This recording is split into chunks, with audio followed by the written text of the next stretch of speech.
I'm Alex Jones, and I'm here to tell you folks.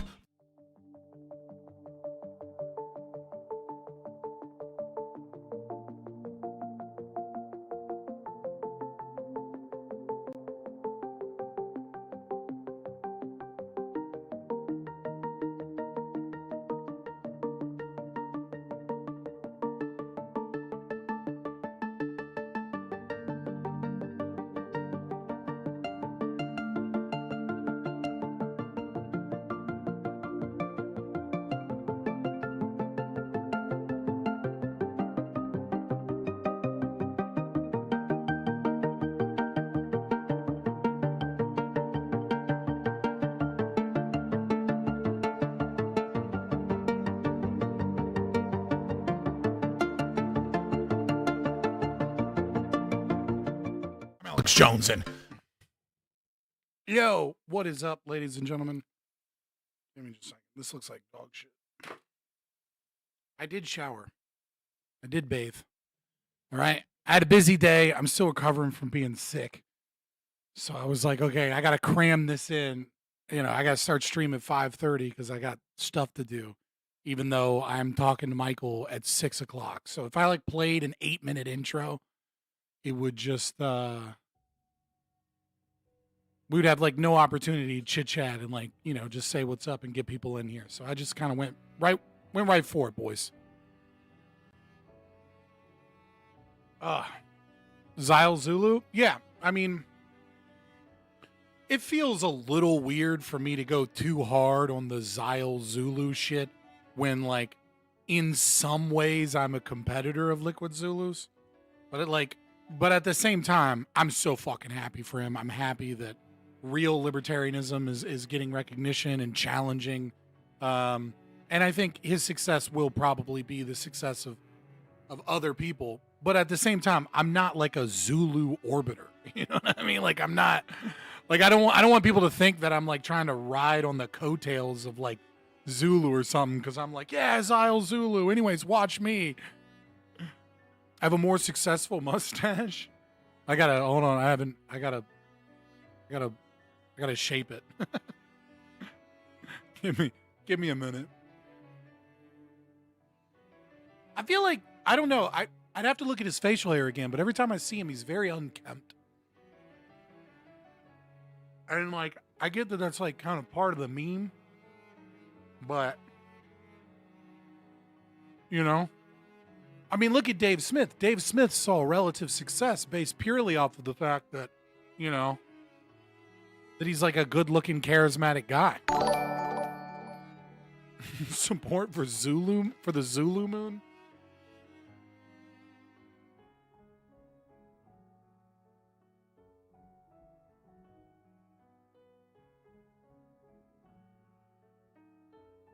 Dude, don't do that.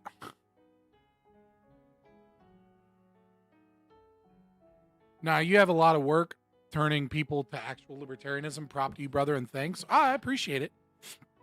I think, I feel like Liquid Zulu is, at one point in time, he was like the final step.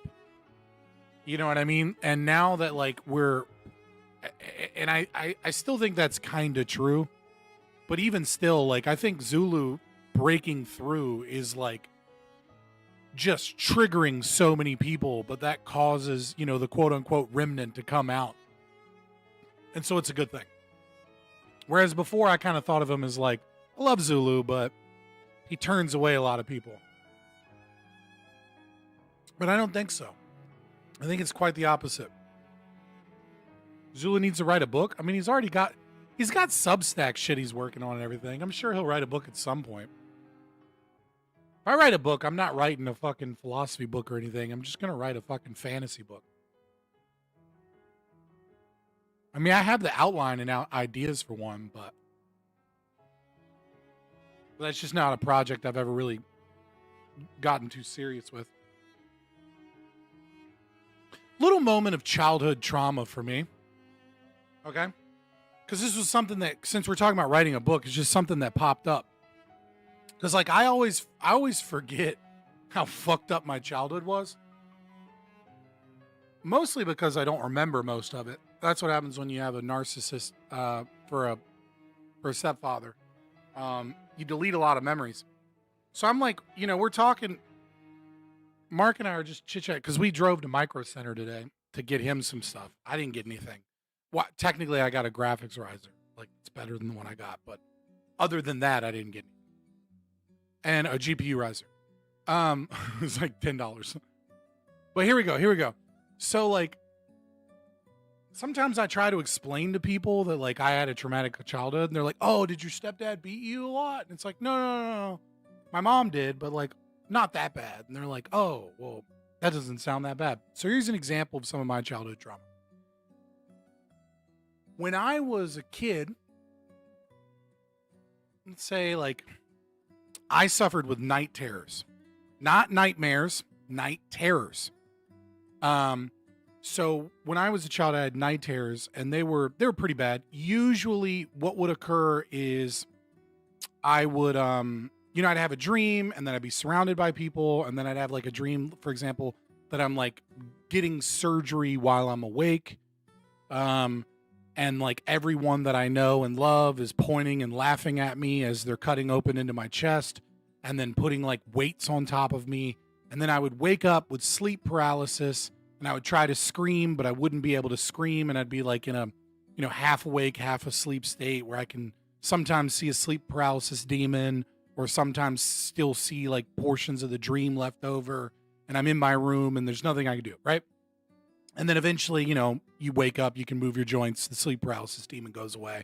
And so the way that this is super emo, all right, a little bit of my world. The way that I dealt with this mostly is I wasn't allowed to have markers or write on anything. So like I would look at myself, and like I had this too large sliding, like I had a closet that had 2 mirrors on it. So what I would do is I would take deodorant or chapstick, and I would write really dark, fucked up poetry. And then in the morning, I'd like write it down on paper because I didn't want to like cut lights on and shit, right? Write it down on paper. And then I, in like a little book of poems I had or whatever. And then I would like clean the mirror off. Everything was fine. So one day, my stepdad, without my permission, goes, finds my poetry, gets it published under his name. So takes my poetry, gets the poetry published under his name, and then says that he did it for me, and informs me that I am now a published author with a bunch of poems that are published with like the whole story of like, sleep paralysis, except it's under his name and it's his story. And then I'm supposed to celebrate, and I'm being looked at like, you better celebrate the fact that we went into your room and took your coping mechanism for your night terrors and secretly got it made public without your consent or awareness, told your story, and then gave myself the credit. Aren't you happy? And then I was telling that, and then he was like, man, that's fucked up. And I was like, that is fucked up. I forgot how fucked up that was.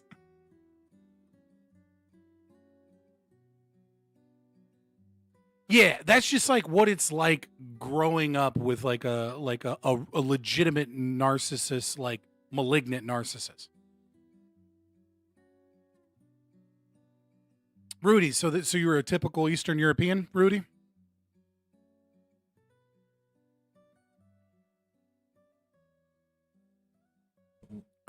yeah, and I was thinking about that today, and I was like, that's super fucked up. But but he didn't like, diddle me or do crazy shit, really. Well, he did do crazy shit. It's just a different type of crazy. I made the stream dark right from the beginning. I'm sorry. I don't know what to tell you. I felt like sharing that. That was like a thing I remembered while I was fucking just chit-chatting. It was like, oh yeah, I forgot about that. I want to ask some. Why do you oppose calling private borders open borders if you apparently don't mind calling yourself an anarchist? Both terms were and are used by communists. Your dad's fucked up.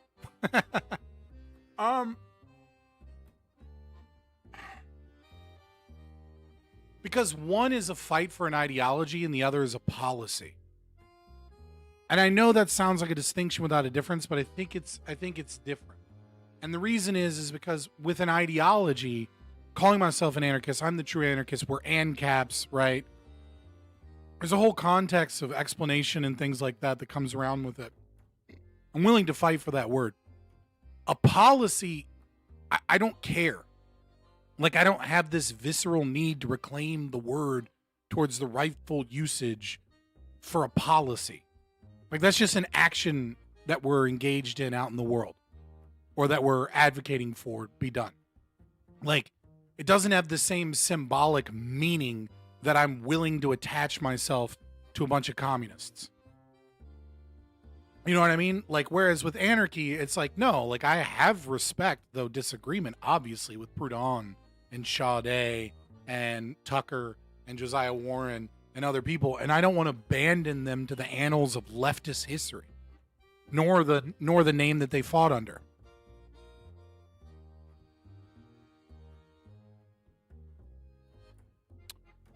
My stepdad once heard I disciplined one of his kids. He woke me up that night with a smack from a belt, then pulled out a military hunting knife and threatened to skin me if I ever did it again. All right. I didn't mean to trauma bond with all of you and thus drive away all the normal people that had normal childhoods. All right?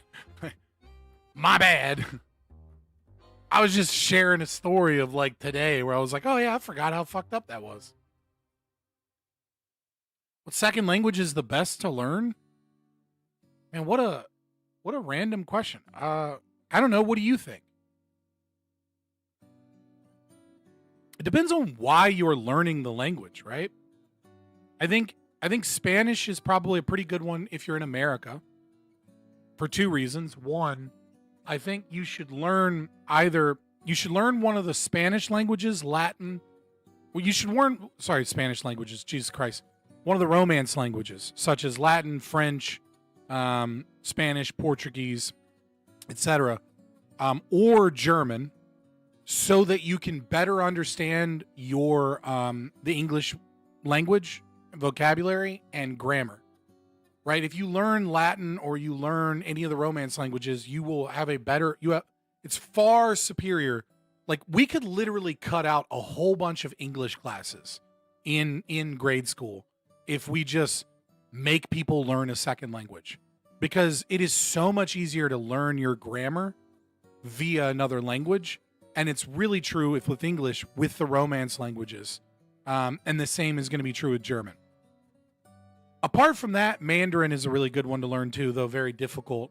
And I don't know how much you'll gain insight about our own language, right? So I would put it behind those maybe. But for like business reasons, it's probably a good language to learn. Right?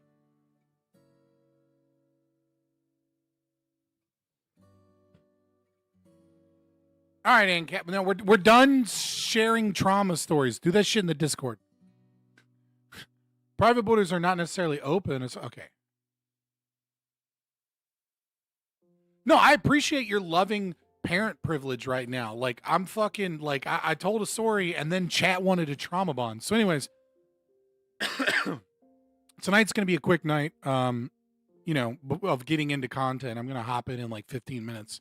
Well, probably like 10 minutes to make sure, like, sound check and everything.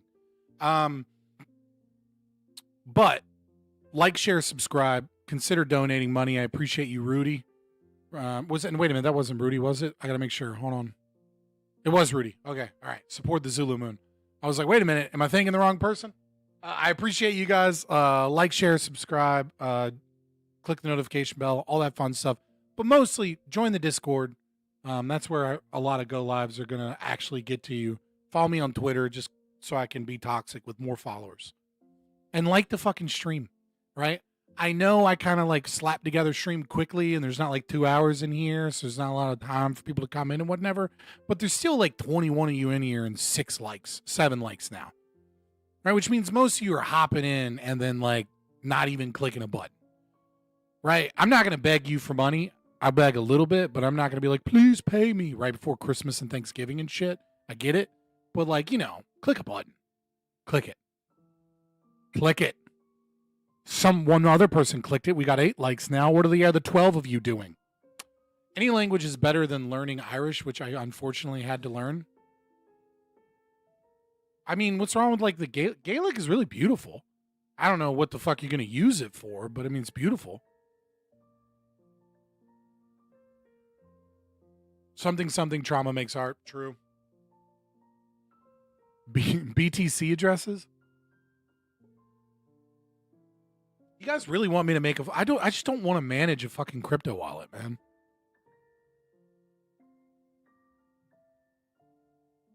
I'm sorry.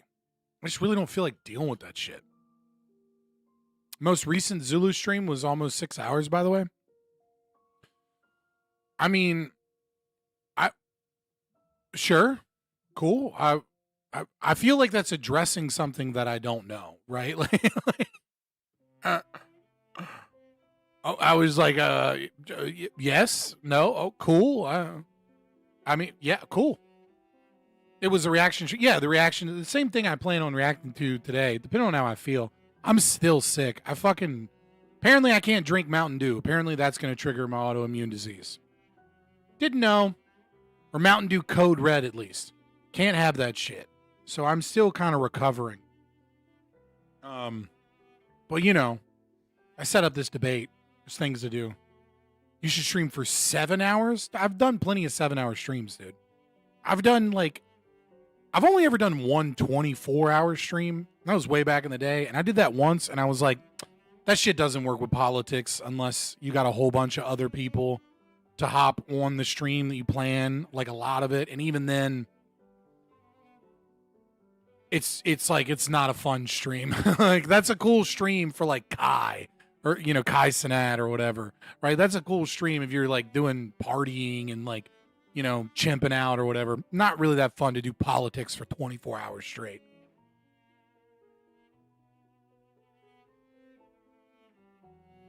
I mean, you know, fair enough. Like I said, still beautiful language.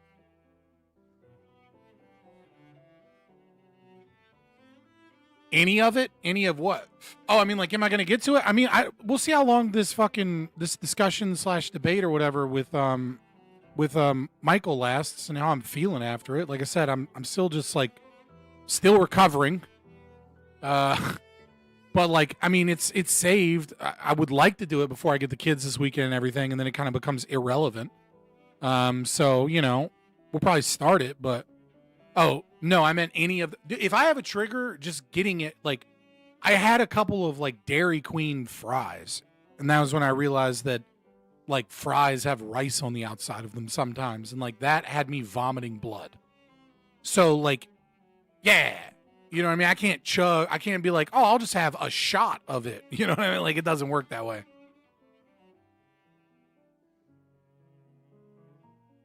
Thomas Rand Paul Jr. Massey is a grandstander who never gets anything done except for the Epstein Files release.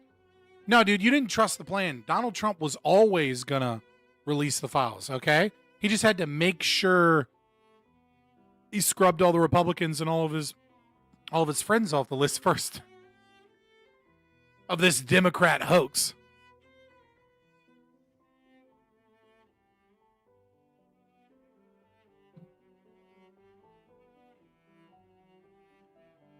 If I react to Zulu 5-hour responding to Dave's Celebritarian Smith, then it could be a 24-hour stream. Yeah, I'm not doing that. I'm not gonna react as I don't like reaction inception. It gets too confusing.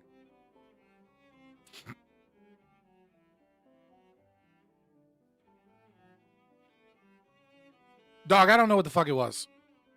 I looked at the ingredients. Natural flavors sometimes just has shit in it that you like the ingredients list is not an ingredients list. Ingredients list is in a list of things the FDA makes them list. So a lot of times there's spices and there's natural flavors, and those are mystery ingredients. Also, cross-contamination is the thing. I don't know if I'm quite that sensitive where cross-contamination would fuck me up for 3 days. It could be, but how do I feel about the 50-year mortgage situation? Yeah, I've talked about it. Oh no, I didn't talk about it on stream. My opening statement touched on it in my debate at DebateCon at Grid's event against Penn Tuple. 50-year mortgage is I mean, like, I could really go into a rant, but it's, 9 minutes before I have to go into this debate. But I'll just say that it is without a doubt a means of creating a far more debt, generational debt to pass on to your children. And the only people that will ever actually own property in this country are the uber wealthy and the banks. It is designed, the first time homebuyer average is now 40. A 50-year mortgage means that you will be done paying off your mortgage when you are 90 years old if you just pay the regular mortgage. It also like triples the cost of a home because of the interest payments over 50 years instead of 30 years, because that's how fucking interest works. And it gives all of that insane amount of increase of money to banks, whilst insuring the banks, again hedging the banks even more than they were in the financial collapse. It is a means to make sure that no American owns a home and that no one can pass a home on to their children. Again, unless they already own one or they're very, very wealthy. And it's going to be affordability. And then what is it going to do? It's going to change the supply and demand equation slightly. But the problem is that all the government regulations on this that regulate the supply of housing aren't going away. So we're going to have increased demand without a real increase in supply because the government limits the supply, which means a 50-year mortgage is not only going to make us all pay more for mortgages and create generational debt, it's also going to increase the price of homes, which will make the landowners and landlords and billionaires and real estate investors wealthy whilst making us all fucked.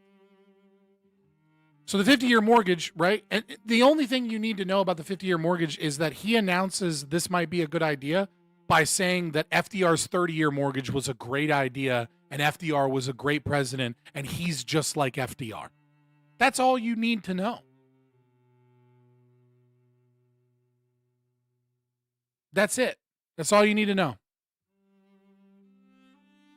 He might be just like FDR. Yeah, go check out. It's on Grid's channel. Like I said, I've been sick. I haven't been doing much anything, but it's on Grid's channel. And that is my debate with Penn Tuple at Grid's event at DebateCon.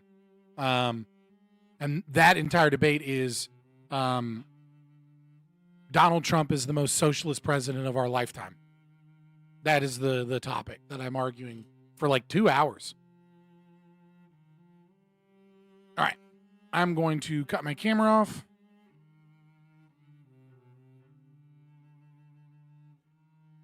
And do this bad boy.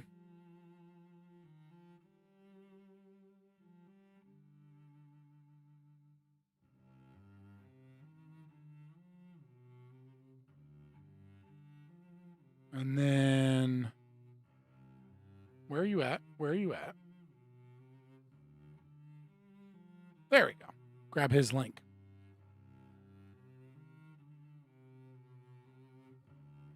Dude, YouTube needs to stop trying to force picture-in-picture on me. Like, I'm getting really sick of picture-in-picture, like, every time I close a window. It's annoying.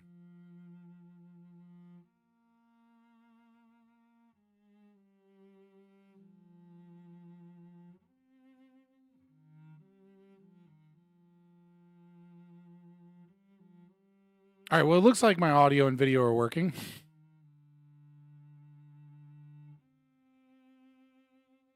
Uh-oh. I'm not getting audio from him. Is it because it's in media? Hold on 1 second.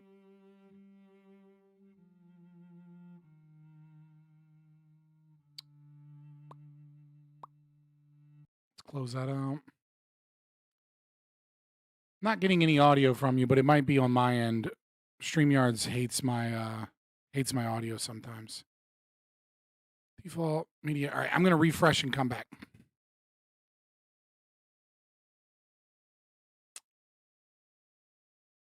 All right, testing audio. What is happening? Headset. Media is working. It's not muted. What happens when I do this? Chat. Okay.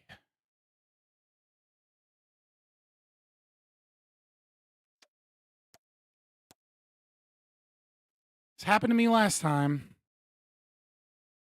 Automatically adjust. Why is it not coming?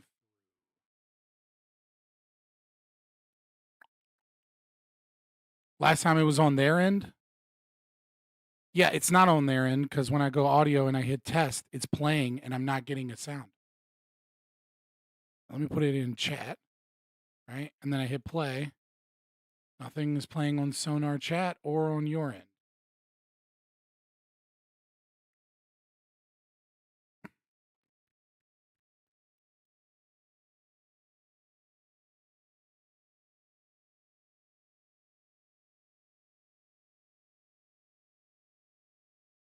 No intro is insane. Yeah, sorry. I'm trying to figure out this issue. My mic is working. Default. Steel Series Media. Let's try it that way. Yeah.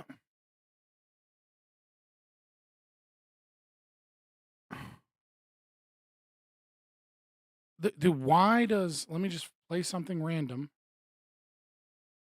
Twitch appears to be. Okay, so media is working through the browser. It's just not working through.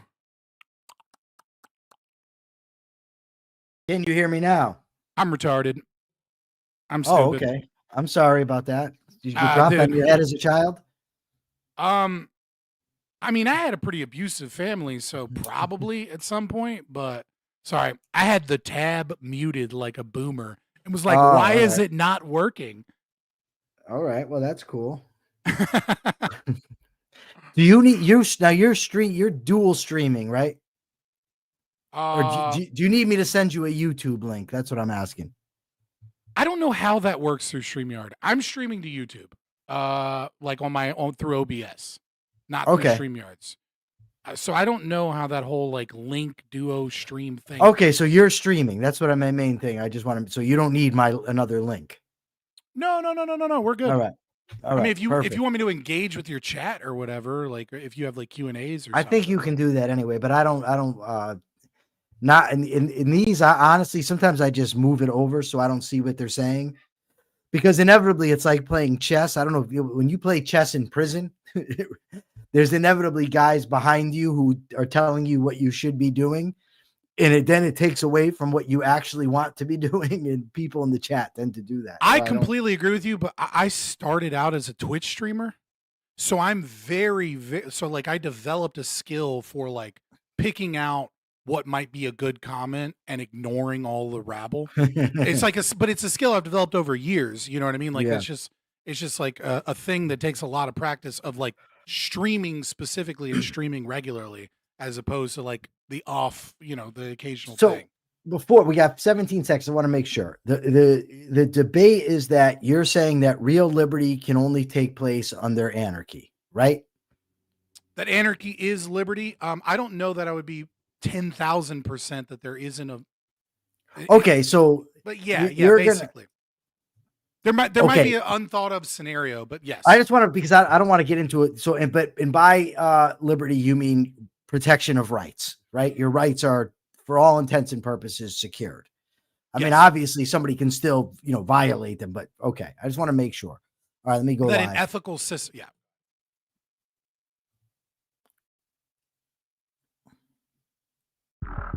You open this door with the key of reason. Beyond it is another dimension.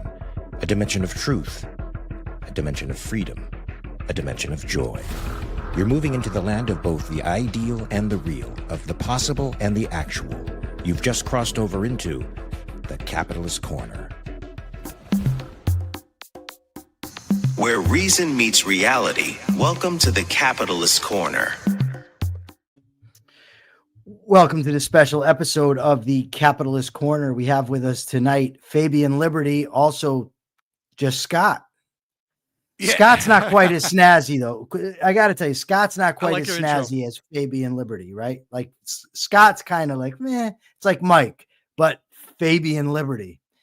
So, yeah, I go on a lot of no, panels. okay. So the other day I made a post and I said anarchy and liberty are not the same. Fabian Liberty disagreed with me. So we decided we're going to have a debate about the issue. We both agree that the freedom entails the exercise and security of one's rights. So before I think we can even get to anarchy, what I want to know, and you could start us off and then you can give an opening statement where it's not going to be real structure, to be a back and forth. Because I want to make sure that we're using the same, we mean the same thing by the same words. So Right. what are rights? Why do we have them? And what is their purpose? And if you could answer those, and then you can go into Succinctly answer what are rights, what are their purpose, how do Sure. we define them? No. Why? No. Why do we? What is their purpose? Why do we have them? What is their purpose? So I would say that rights, and this would obviously be excluding positive rights because that was a critique we had in the conversation, right? Just in the domain of negative rights or real rights, are discoveries of natural law that stem from various we could say various logical conclusions of the non-aggression principle, right? I think we use rights in after the Enlightenment to be like we discover things we really don't want the government to do, but really it all comes down to one specific right, which is the right to not be aggressed upon. Every other right either stems from that or doesn't stem from that. And I think the language of rights is a development of the Enlightenment. Like if we say this is a human right or property rights or the right to not be murdered or the right to not have your property stolen. All of these rights stem from one thing, which is just the non-aggression. So I think the colloquialization of rights maybe I guess I ask more like what is it that I'd prefer to hear your pure objectivist framework of that, like discovering that through objective law. But that is it's a shit definition, but that is what I'm like. That is kind of the problem with discussing rights, as far as I see it. Why do we need them? I don't know. I wouldn't necessarily say that we need them. I would just say that they are. Might makes right. I'm sorry, might doesn't make right, but it does make reality, right? Like we have these rights, but we don't necessarily get to choose whether or not we have them or whether or not we can exercise them if someone else is in the room with a bigger stick or a gun. Like why we ought engage in them, why we ought exercise those rights, because that is the greatest path towards human flourishment, and that is the only system that could be ethical, is one that isn't into contradiction or the law of the jungle. Okay. Just one more clarification. You said the non-aggression principle, and that, in your view, does that, in your view, stem from self-ownership? Self-ownership is kind of the old way of grounding that axiom. I would say it stems from argumentation ethics. So ownership comes from argumentation ethics, the self-ownership. No. Rights come from argumentation. What comes from argumentation ethics? The non-aggression principle? Well, the non-aggression principle originally, right, both from everybody that's using it, is an axiom, right? The argumentation ethics is a means by which of grounding that axiom. Proving that axiom is grounded, starting with existence exists, going into formal logic, going into performative contradiction, and then going into how one defines conflict as two or more individuals attempting to use scarce resources towards opposing means, right? And then that goes into argumentation and ethical systems as, if ethical systems are conflict inducing, then they are not a system of ethics, they're just a system of conflict. And insofar as an ethical system is one that is towards human flourishment, towards our survival, then it is one that isn't conflict inducing by its nature. And to argue against that becomes a performative contradiction. And therefore, to argue for an ethical system outside of the non-aggression principle is to argue for mixed law, which eventually becomes law of the jungle, it is just whimsy. It's just might makes right.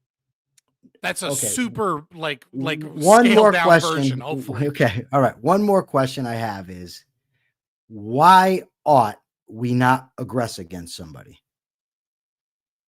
Why ought we not aggress against someone? Yeah. Why shouldn't I aggress against somebody? Well, so I want to be very clear that I'm answering this as myself, right? Yeah. Which where I have a lot of objectivist leanings, not necessarily purely to defend the ANCAP position. Because it is my argument that ANCAP doesn't bridge the is ought gap. Instead, Okay. it simply proves all of the things that say you ought aggress move into contradiction and are thus not ethical systems. Therefore, they're all just law of the jungle. They're all just, I have the bigger stick, so therefore you will do what I say. That you can't justify your ethical system unless you follow the non-aggression principle. As myself, I would say the reason we ought follow an ethical system is so that me and my family and humanity can thrive and flourish and survive and progress and be able to be living conscious beings that continue the legacy and the values of those individuals forward into the future and create the world and survive and thrive in said world. And that to not do so is to limit that. Okay. So do you want to give an opening statement, or do you want me to give an opening statement now that I've got a general understanding? Yeah, I didn't know how the format was going to be, and However like, you want. you know, I'm not a huge like I can be a debate bro. I don't like being a debate bro with fucking fellow travelers of liberty. I like having a conversation. But if you want to give an opening statement, I'll respond. I'm a debate bro. I'm a hardcore debate bro if you want that energy, but like I try not to do No, that energy. but debate bro is too not much. like debating is a civil means of dealing with disagreements, right? Debate. The goal, Sure. right? Usually all right. on the internet, people mean debate bro as an insult. Oh, I'm new to this, so I don't know. You know, I like to debate. I've liked to debate since I was a kid. So do your intro. All right. So I'll shut up and listen. My statement initially was that rights are not secure under anarchy, that liberty and anarchy are not the same. So when you talk about rights, right is a moral term. So when you say there is no ought, right off the bat, you're eliminating ethics from the equation. You're eliminating an objective morality, an objective ethic. There is no reason under that framework to say that there's objective law, there's objective rights, there's objective anything. I firmly believe there are oughts. And I believe that the oughts that we have stem from our nature, human nature, as rational entities, rational beings that are constantly face the possibility of death. So when we come into this world, we ultimately have to decide, we have to learn how to survive. We have to learn what's best for us. We have to learn how to act. These things don't come automatic to us.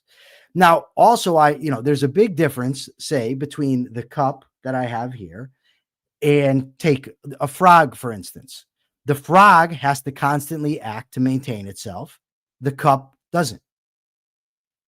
It's this idea that you have entities that have to constantly act to maintain themselves, that you have the concept of value, of something that is either good or bad.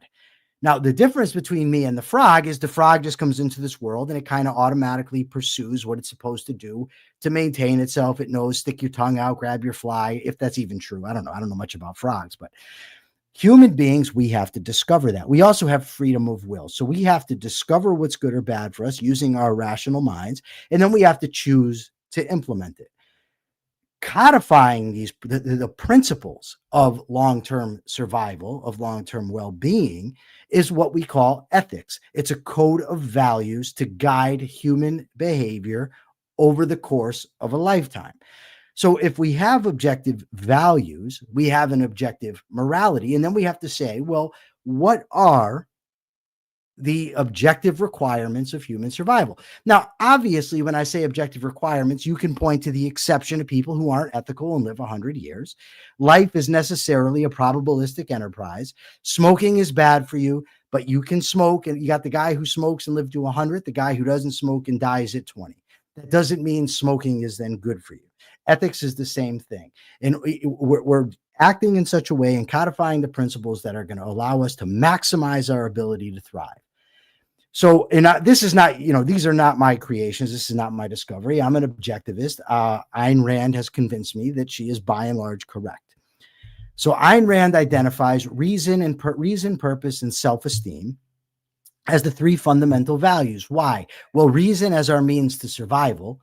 It's our means to gain knowledge. It's our means to learn even what is right and wrong, what we should be doing. So that should be a value. Purpose, because reason can't operate without purpose. It has to be directed to some end. Our survival requires purposeful behavior. And then self-esteem. And by self-esteem, I mean the belief that I am both capable of living and worthy of it. Why capable? Because if I don't think I can accomplish something, I'm not likely to try it. And why worthy? If I don't think I deserve it, I'm not likely to go after it. These are my values. So then Rand steps forward next and says, okay, well, what about virtues? And by virtues, she means the actions you take to get your values. What are the principles of human survival? So she says, well, rationality is the cardinal virtue. And then rationality has 6 derivative virtues. They're productiveness, honesty, integrity, justice, independence, and pride. I'm just going to go with 2 because I don't want to go through the whole list. But we could get a pretty good idea of it. Productiveness, because life requires production. If we want to live, if we want to survive long term, we have to produce the values. We have to produce the things that our life requires. Honesty. Why? Well, honesty is the recognition of reality and the refusal to make up an alternative reality. Well, I live here in reality. So if I'm going to thrive, I have to go by the rules of reality. If I think I can, if I try to make it up and say, well, I can just drink poison and I can survive, I'm obviously not going to be able to. I have to adhere to reality. I have to adhere to what reality is. Justice. Justice means to give people what they deserve. Now, in an egoistic world where obviously if life is the standard of value, my own life is the standard by which I judge my morality. I'm looking to act in my own interest. Justice entails giving to people what they deserve. Why? Because I want to live in the kind of world where people share the right values. So if people are productive, if they're honest, if they have integrity, I want to encourage that. Because if you encourage that, it grows. I want to discourage people who are doing the wrong things. So that's why I practice justice. The others, independence, pride, and integrity. Independence just means you have to think for yourself, act for yourself. You're not dependent on other people for intellectual, moral, or physical sustenance. Pride means the creation of character, is striving for moral perfection, and integrity means loyalty to rational principles. So when I look at these, I say, okay, these are the requirements for my own survival. This, by and large, would be true, no matter how many people I come in contact with. So then I say, okay, should I ever aggress against somebody else? Well, if I aggress against somebody else, am I producing? Well, no. Am I being honest? Well, not really, because I'm trying to take what's, somebody else's. I'm trying to live the way that's not conducive to my nature. Am I independent? No, because I'm now dependent on this guy. Am I just? Certainly not, because I'm not giving him what he wants. So I know now that I should not initiate force. That just tells me about my own behavior, right? So I may next ask the question, okay, when is force appropriate? Well, if somebody initiates force against me, if somebody aggresses against me, I certainly can retaliate. It's perfectly moral for me to do so because I have a moral claim to my own life, to my own well-being. My life is my standard of value. Therefore, I have a moral claim to it. And if I have a moral claim to my life, I have a moral claim to the actions that are necessary to sustain it. I do not have a moral claim to initiate force against somebody else. A moral claim is what we call rights. So it's not so the non-initiation of force stems from an entire antecedent ethical framework. And even beyond that, an epistemological and metaphysical framework. It's not something that's just postulated. It certainly isn't a religious command, thou shalt not initiate force. The entire point of ethics is to help me survive and thrive long term. So if I want to, if I'm saying, well, how should society be organized or whatever, I think that it should be organized in such a way as to maximize my ability to act in my own interest. It should protect my right to do so. If a type of society will not do that, then that type of society is not one that I would advocate for. So that is why I oppose anarcho-capitalism. I firmly hold, and we can get into the debate, that my rights are necessarily insecure under an anarcho-capitalist system. Therefore, I have the absolute right to prevent such a system from coming into being. Now, somebody may come and say, oh, but you're initiating force. We can argue about that. I don't really think so. But by saying violates the NAP, or non-initiation of force, how I would put it, is a derivative downstream conclusion. The root of that conclusion is my self-interest, my ability to act in my interest. I am not going to elevate a downstream conclusion, not initiating force, against the root, which is my own interest. So that's what I mean by rights. And that is what I mean when I'm saying that those need to be secure. And I think I can demonstrate that they are necessarily insecure under anarcho-capitalism, much in the same way that economic calculation is impossible under socialism. And with that, I turn it over to my worthy temporary debate adversary. Yeah, well, if you're really looking for a hardcore debate on all the things, you might be disappointed. I would say I agree with about 99% of what you said. Most of my moral framework outside of anarcho-capitalism is very closely aligned to yours. The conception of how I view rights personally in my moral framework, as they're used, I agree. We have a disagreement with the thing is that how would I put this? The major point of contention here that you started off with, which is just a complete straw man, but I'm not trying to, accuse you. Maybe you just simply misunderstood. When I say there is no odds, I never made such a claim at all. I wouldn't make that claim. I'm completely against that claim. There are absolutely moral odds. There is a difference between should be obvious that anarcho-capitalism, isolated from objectivism, is an incomplete philosophy.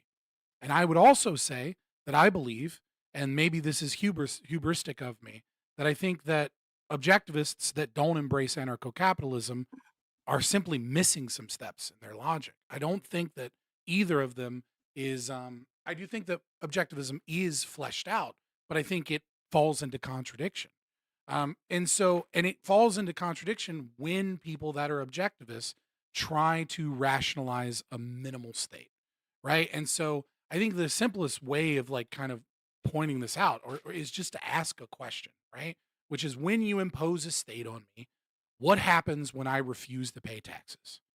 Either A, this is involuntary taxation, and this is altruism. This is against those very virtues that you are proclaiming, because it is stealing productivity from people to impose a monopoly that is almost certainly going to be less efficient than the market at providing defense and at providing protection and security, and it's securing those moral rights that you and I both agree to from an objectivist framework. Or B, they're completely voluntary, right? Like Galt's Gulch, right? Where it is a voluntary society, where individuals choose whether or not they wish to live there, and if they no longer agree to the values, or they no longer honor the monopoly of, Judge I can never say his name, Narasecond or whatever, right? Narasecond, we'll go with. Sure, right? And if that's the case, if it is a voluntary taxation and voluntary association, because individuals either share those values or choose to live in by those rules because it is a functional system that is in their best interest, even if they don't understand all of the systems, but they do so voluntarily. Congratulations. 19 years after Ayn Rand dies in 82, Hans Hermann Hoppe writes Democracy, the God That Failed, and describes a covenant community. These two things are one to one. There's no separation between Galt's Gulch and a covenant community. Congratulations. If those taxes aren't imposed, and you're not saying that we have a positive right to protection from warlordism, and that we must forcibly extract wealth from the citizenry for their own good, for the greater good, we will steal your property and steal your your currency that you use as an exchange of that property. If it's not that, then it's anarchism, and we have no argument. So this is the problem that I see, is that when when objectivists preach that anarchy isn't liberty, because there's no definitional means by which it cannot protect property. They're not saying there is no logical or definitional or contradiction that they've found. They're simply saying, I'm looking at the evidence, and it seems like nation states are somehow better at protecting liberty than are Galt's Gulch covenant communities or systems where we are freer and privatized, right? Like I think Ayn Rand was like really, really on to something, right? When she kind of like realized that English common law was using reason, not legislation, to discover objective law occurring between the free associations of people, and not simply imposing it, and that civilization is progressing towards privatization. And the ANCAP that aligns with the objectivist moral framework is saying there's just one more step for you to take. That's all we're saying, is that Ayn Rand was right when she stated, and many, many times, that we're moving towards privatization. We have the technology, we have the means, and it is logically grounded, if you choose to accept that framework or not. I would say that the rational, logical consequence of both anarcho-capitalism with objectivist, leanings, and pure objectivism in the Randian sense leads towards anarcho-capitalism. It leads towards the dissolution of the state, because you cannot say you are against altruism and you are against, positive rights, and that you want interactions between man to be productive, and at the same time you yourself engage in the economic calculation problem because you are utilizing central planning and the central state to steal from people to plan our national defense. Okay. So first of all, neither I nor Ayn Rand favored compulsory taxation. So that's the first thing. Well, it's an either or thing, right? It's an either or situation. Ayn Rand and me, I wouldn't even call it taxation, because taxation implies compulsion, but voluntary taxation kind of gets to most people understand what we mean. I would say voluntary funding of the government. That's the first thing. Secondly, you said something interesting about these judges, because you followed Zulu's lead. I don't know if you got it from him or if he got it from somewhere else where you got it from too. The idea that common law judges were just looking and discovering objective law. That's codswallop, right? I didn't get it from Zulu, but no, but I'm saying he uses this. I don't know. Maybe you both got it from the same thing. It is true that sometimes it's referred to as judge found law. Far more often, it's referred to as judge made law. Right. Yeah. The justices were not simply looking out at objective reality and deciding and discovering the objective rules of law in a legal system. That's not what was happening. That's why, by the way, okay. So there's a reason why you needed Magna Carta. There's a reason why they needed the Petition of Right. It's a reason why they needed the English Bill of Rights. And by the way, is a reason why the United States decided to codify it in written law to take the law out of the arbitrary decisions of judges. So that's the first thing. The Galt's Gulch analogy to Hoppe's covenant communities. The problem is one of scale, right? Galt's Gulch, first of all, it's fiction. Let's put that out there. Secondly, it's an isolated community in the mountains consisting of a small group of people who are by and large all geniuses who all share the same values. They live in this area and they have a final arbiter for disputes according to a given set of laws. Hapa's covenant community, first of all, if you were to institute just one covenant community, you would run into the same problem Galt's Gulch did, where they needed a laser protection system to protect them from the outer state. And by and large, this is what happens. Vincent Galoso, in his studies of close to anarchic systems, has demonstrated that they are an unstable equilibrium, meaning that either they will be invaded and taken over, or they will develop a state for protection. So you're not just talking, when you're talking about anarcho-capitalism, you're not talking about one single covenant community. You're talking about an abundance. You're talking about scaling them. So here's the problem. If you have a government, let's say there's a government over the entirety of the United States right now, as there is. This is like a second intro statement, by the way. Like I got a lot to address. I'm trying to write it all down. Well, you've made a ton of different arguments. Yeah, but they're all going. I'm responding to what you said, to the things that you said. Sure. In your thing. I just want to be careful that we don't miss anything by doing 10-minute responses. Yeah. Okay. Well, that's you could respond to. Take your time.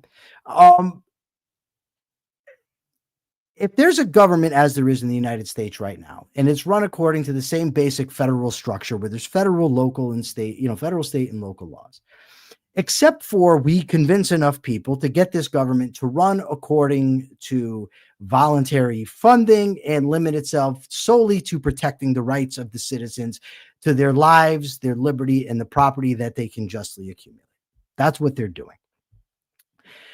Now you have Fabians, let's say I am a citizen of this country, but Fabian decides in Connecticut, that's where I live, that he wants to open Fabian's protection agency. Okay, Fabian, you're perfectly within your rights to open up a protection agency. And let's say Liquid Zulu signs up for Fabian's protection agency. So you're protecting Liquid Zulu. That's all fine and dandy. Now, one day, Liquid Zulu comes to Fabian's protection agency and says, Liebowitz just robbed me.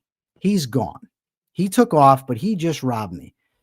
So Fabian's protection agency, wanting to protect Zulu's rights, says, okay, we're going to go and we're going to apprehend Liebowitz, but we're going to, go to his government. The government says, absolutely not. We are not turning Liebowitz over to you. We will try Liebowitz. He will get a trial by jury. Zulu can testify. But you say, well, hold up a second. That's an initiation of force against me. You're preventing us from protecting our guy, Zulu. We're going to arrest Liebowitz. So you come and you arrest me. The government comes, rescues me, arrests you and the agency members that took part in apprehending me. So my simple question is, in that scenario, who has initiated force? Yeah, so I will answer that question. I promise. Okay. I want to get back. You can address it all, but I'm just saying, but I just want that question. But go ahead. Yeah, there's a government, Liquid Zulu analogy, protection agency. Then you went into, so first and foremost, scalability is a problem. Scalability is a problem for any society, right? Like that is true of any government. That's true of any nation state. It'll be a problem in your Minikris government. It'll be a problem in every empire that has ever existed, right? Things get more difficult as they scale up. This is just true because humans have subjective values, right? And as you get more and more people together with different subjective values, you are likely to engage in more conflicts. And it's also true that, like Weber, I think probably accurately discovered the problems of bureaucracy, right? As institutions grow larger, you have to have more and more middlemen to maintain the hierarchy. And the more and more middlemen you have, the more the private property owner, the head of the pyramid is separated from the management process, and there's layers. And so the larger an institution is, the slower it is to adapt to be able to deal with specific things, and the more you get, a tendency towards corruption, right? So this will be true. This is true of the minarchist United States under the Articles of Confederation and the very limited government, right? We grew, we gained more power, and over and over and over again, government expanded, it became less efficient, right? Like we had a pretty minarchist situation. Now, obviously, Rand kind of like critiques heavily that there wasn't, an amendment to the Constitution protecting capitalism or protecting the free trade, and production of people, right? Like obviously, she would have done things differently, making that. But we've had a fairly minarchist government before, and the problem was, democracy and compulsion. And you said, I'm not for, and Rand's not for, which is true, right? Compulsory taxation. If you're not for compulsory taxation and you're not imposing that anybody pay for those systems, then then first and foremost, you're getting a lot closer to anarchy, right? Because you're whether or not you actually are a state now becomes dependent upon one thing, which is the monopoly of force to be able to say, you are a criminal, therefore we will house you, or we will, kill you, or we will take you out, or we will remove you, whatever ought to be done, right? We'll say ought to be done here to the criminal. The problem with that is I would also say is scalability. I don't know how you're going to voluntarily pay for very large nation states military, in like 10%. I mean, like you're looking at hundreds and hundreds of billions of dollars that you're going to have to voluntarily gain. I don't think that's likely that feasible, but let's say for all intents and purposes, people see the value of United States of America and they see the value of, $500 billion a year, and so everyone kind of voluntarily pays for that national defense to the state. I also, this thing that you did, right? And so this kind of gets into this other thing is instead of critiquing the logic of anarcho-capitalism, or right, I don't think, maybe you're not denying it, which maybe that's interesting, right? Maybe you're not denying that anarcho-capitalism enshrines those same rights, but you're denying its efficiency, right? I would say that, if you understand the economic calculation problem, then you should understand why the state is likely to be less efficient than those markets. But setting aside all of that, you created this scenario. So now I want to answer this scenario, which is I am a rights enforcement agency for Liquid Zulu, and Liquid Zulu is Michael Liebowitz robs Liquid Zulu, presumably. No. Okay. I said presumably, right? Like no, you did first. You didn't. Go ahead. Right, like I added it, like as you were saying, no, right? Yeah. Like I was right, presumably, right? He's accused. Michael Liebowitz is accused of robbing Liquid Zulu. Now, Michael Liebowitz leaves the jurisdiction, leaves the area of whatever town that I police, and goes to another area. And when he gets to that area says, "Hey, we're going to try Michael Liebowitz." Hold on, that's not. Sorry, no, you said so much. There was so much. No, I get it. No, I get it. I'm saying this. No, it's not. Really not. What I'm saying is there's already a government with a jurisdiction over this area. You happen to be operating a defense agency within this government's jurisdiction. That's what I'm saying. Not that there's two separate jurisdictions. So there's, let's say, Cook County, right? There's Cook County. Cook County. I said Connecticut, but we can do Cook County. Okay. I couldn't remember where. Connecticut. So there is a government in place. Now it's not. Is it a state, or is it because you were trying to give an example, I presume, of anarchism, right? So is it anarchism, or is it a state? No. What I said was this, and I get there's a lot there. What I said was it's basically the government of the United States that we have now. There's federal, state, local branches. Except for the government is run completely according to protecting individual rights at all levels. It's funded voluntarily, and it's completely dedicated to protecting individual rights. Now, within this jurisdiction, you've opened up a defense agency. Nobody stops you. You can have a bodyguard agency. That's fine. And you are defending Liquid Zulu. Okay. Okay. That's well, I would say the scenario. The state is the aggressor here, and the reason the state is the aggressor, assuming we have all things else being equal to like our governmental structure, in terms of judge, juries, monopoly on force, right? Is they are an aggressor insofar as they do not operate under the consent of the victim. Liquid Zulu has not consented to the state trying the criminal. They have stolen Liquid Zulu's right to restitution and retribution. They're going to use a criminal justice system that doesn't necessarily give restitution towards the crime to Liquid Zulu. Maybe he gets his property back. Maybe he doesn't get his property back. Well, it depends on how the monopoly on violence is handled there. And then they're going to say what Liquid Zulu can do, as opposed to Liquid Zulu's right, which is the right to restitution and retribution, right? So if he comes onto your property and breaks your fence and person, right? It might be like Liebowitz, might not be Michael Liebowitz, whomever, breaks his fence, steals his TV, then he has the right to that person is stopped from arguing their rights. If that person is objectively the person that has committed the crime, they are stopped from saying Liquid Zulu ought not come to my house and take my TV, because their actions are proving what it is that they have argued for. Their actions have proven that they are a thief, that they are a criminal, that they are an outlaw, that they steal TVs. And until they give Liquid Zulu his TV back and they pay for his fence and, they pay for we'll say retribution here. I'm iffy on retribution. And if we get too deep into the theory on it, right? So we'll leave retribution aside for now, and just say restitution, right? Until they fix his fence, pay for whatever, other things he went through, get him his TV back. They can't argue people ought not steal the TV from him. And the state, as the arbiter in this situation, that has taken him, they have done so without the consent of Liquid Zulu. Zulu is the victim. He has not consented to the state putting him in jail somewhere and not giving him his money back for his fucking TV. Yeah. Okay. Here's the big problem. And this is why I asked the question. You're assuming Zulu is the victim.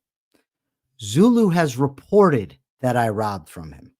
This is my gotcha. No, I'm going to stop. No. I respect you a lot. Oh. I am. How's it got you?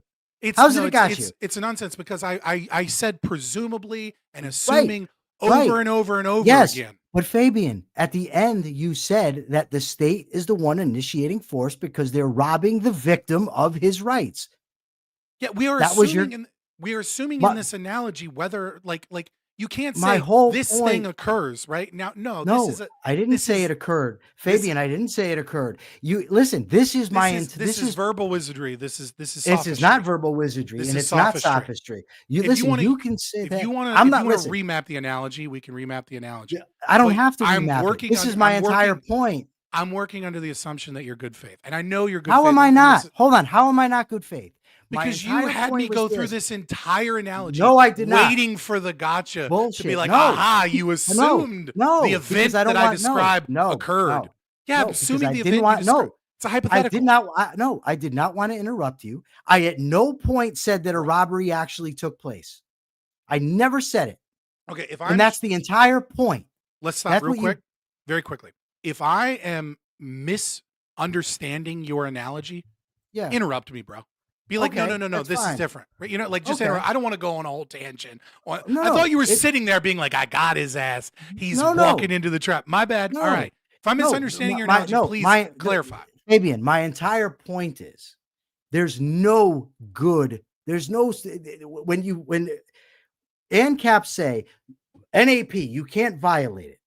They almost assume a perfect knowledge of what's going on.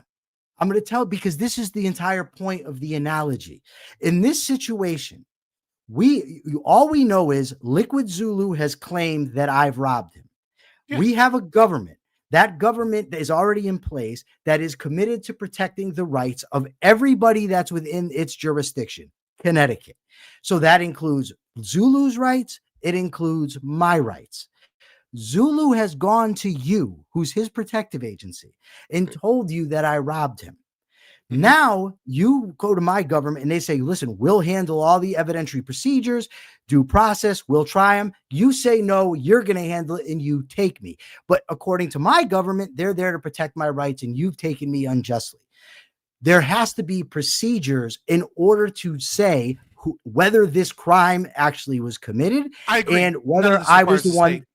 And wonder, okay, then how do you solve that scenario? That's my question. Who initiated force? Your scenario. You asked me who initiated force. I'm running under the assumption that the robbery actually occurred and that the conflict is between. No, we don't know it occurred. Hold on, right? That's the point. Okay, the conflict. I was running under the assumption that the conflict is between the private rights enforcement agency and the state, and the estate is obviously the aggressor here, right? Because it is assuming that it's taxing people and that it's saying I am the arbiter because of democracy. Hold on. Okay, you told me to interrupt you, but you already know that I said that this is a government that's not taxing people. Okay, I've already made that's the hypothetical. So the hypothetical has to do with you. We don't know whether a rights violation is actually taking place. But we know Zulu has claimed it. So you're saying a government that is objectivist in framework moves into Connecticut, right? And they go, no. Okay, well, how does a government because we've already have right now the United States government, which is horrible, right? Like, got both it. agree. I don't disagree. All these rights violations, right? No, I don't disagree. But what we have is we have the United States government. We have a federalist structure where we have the federal government, state government, local government. Yeah. Now, okay. What I'm saying is now both of you and I are making arguments, not here, I mean, in general, in life, to get the type of system we want established. So I'm saying, assume I've won this argument, not with you, but in general, and I've now got the government in the United States operating according to the principles that I want. It has a monopoly on force in a given geographic area, but it does not use compulsory taxation, and the only laws it enforces are to protect rights. Okay. That's the government I'm talking about. Let me clean up the analogy to understand, to illustrate my philosophy on the conflict, right? Instead of Zulu just hiring, Scott Enterprises, right?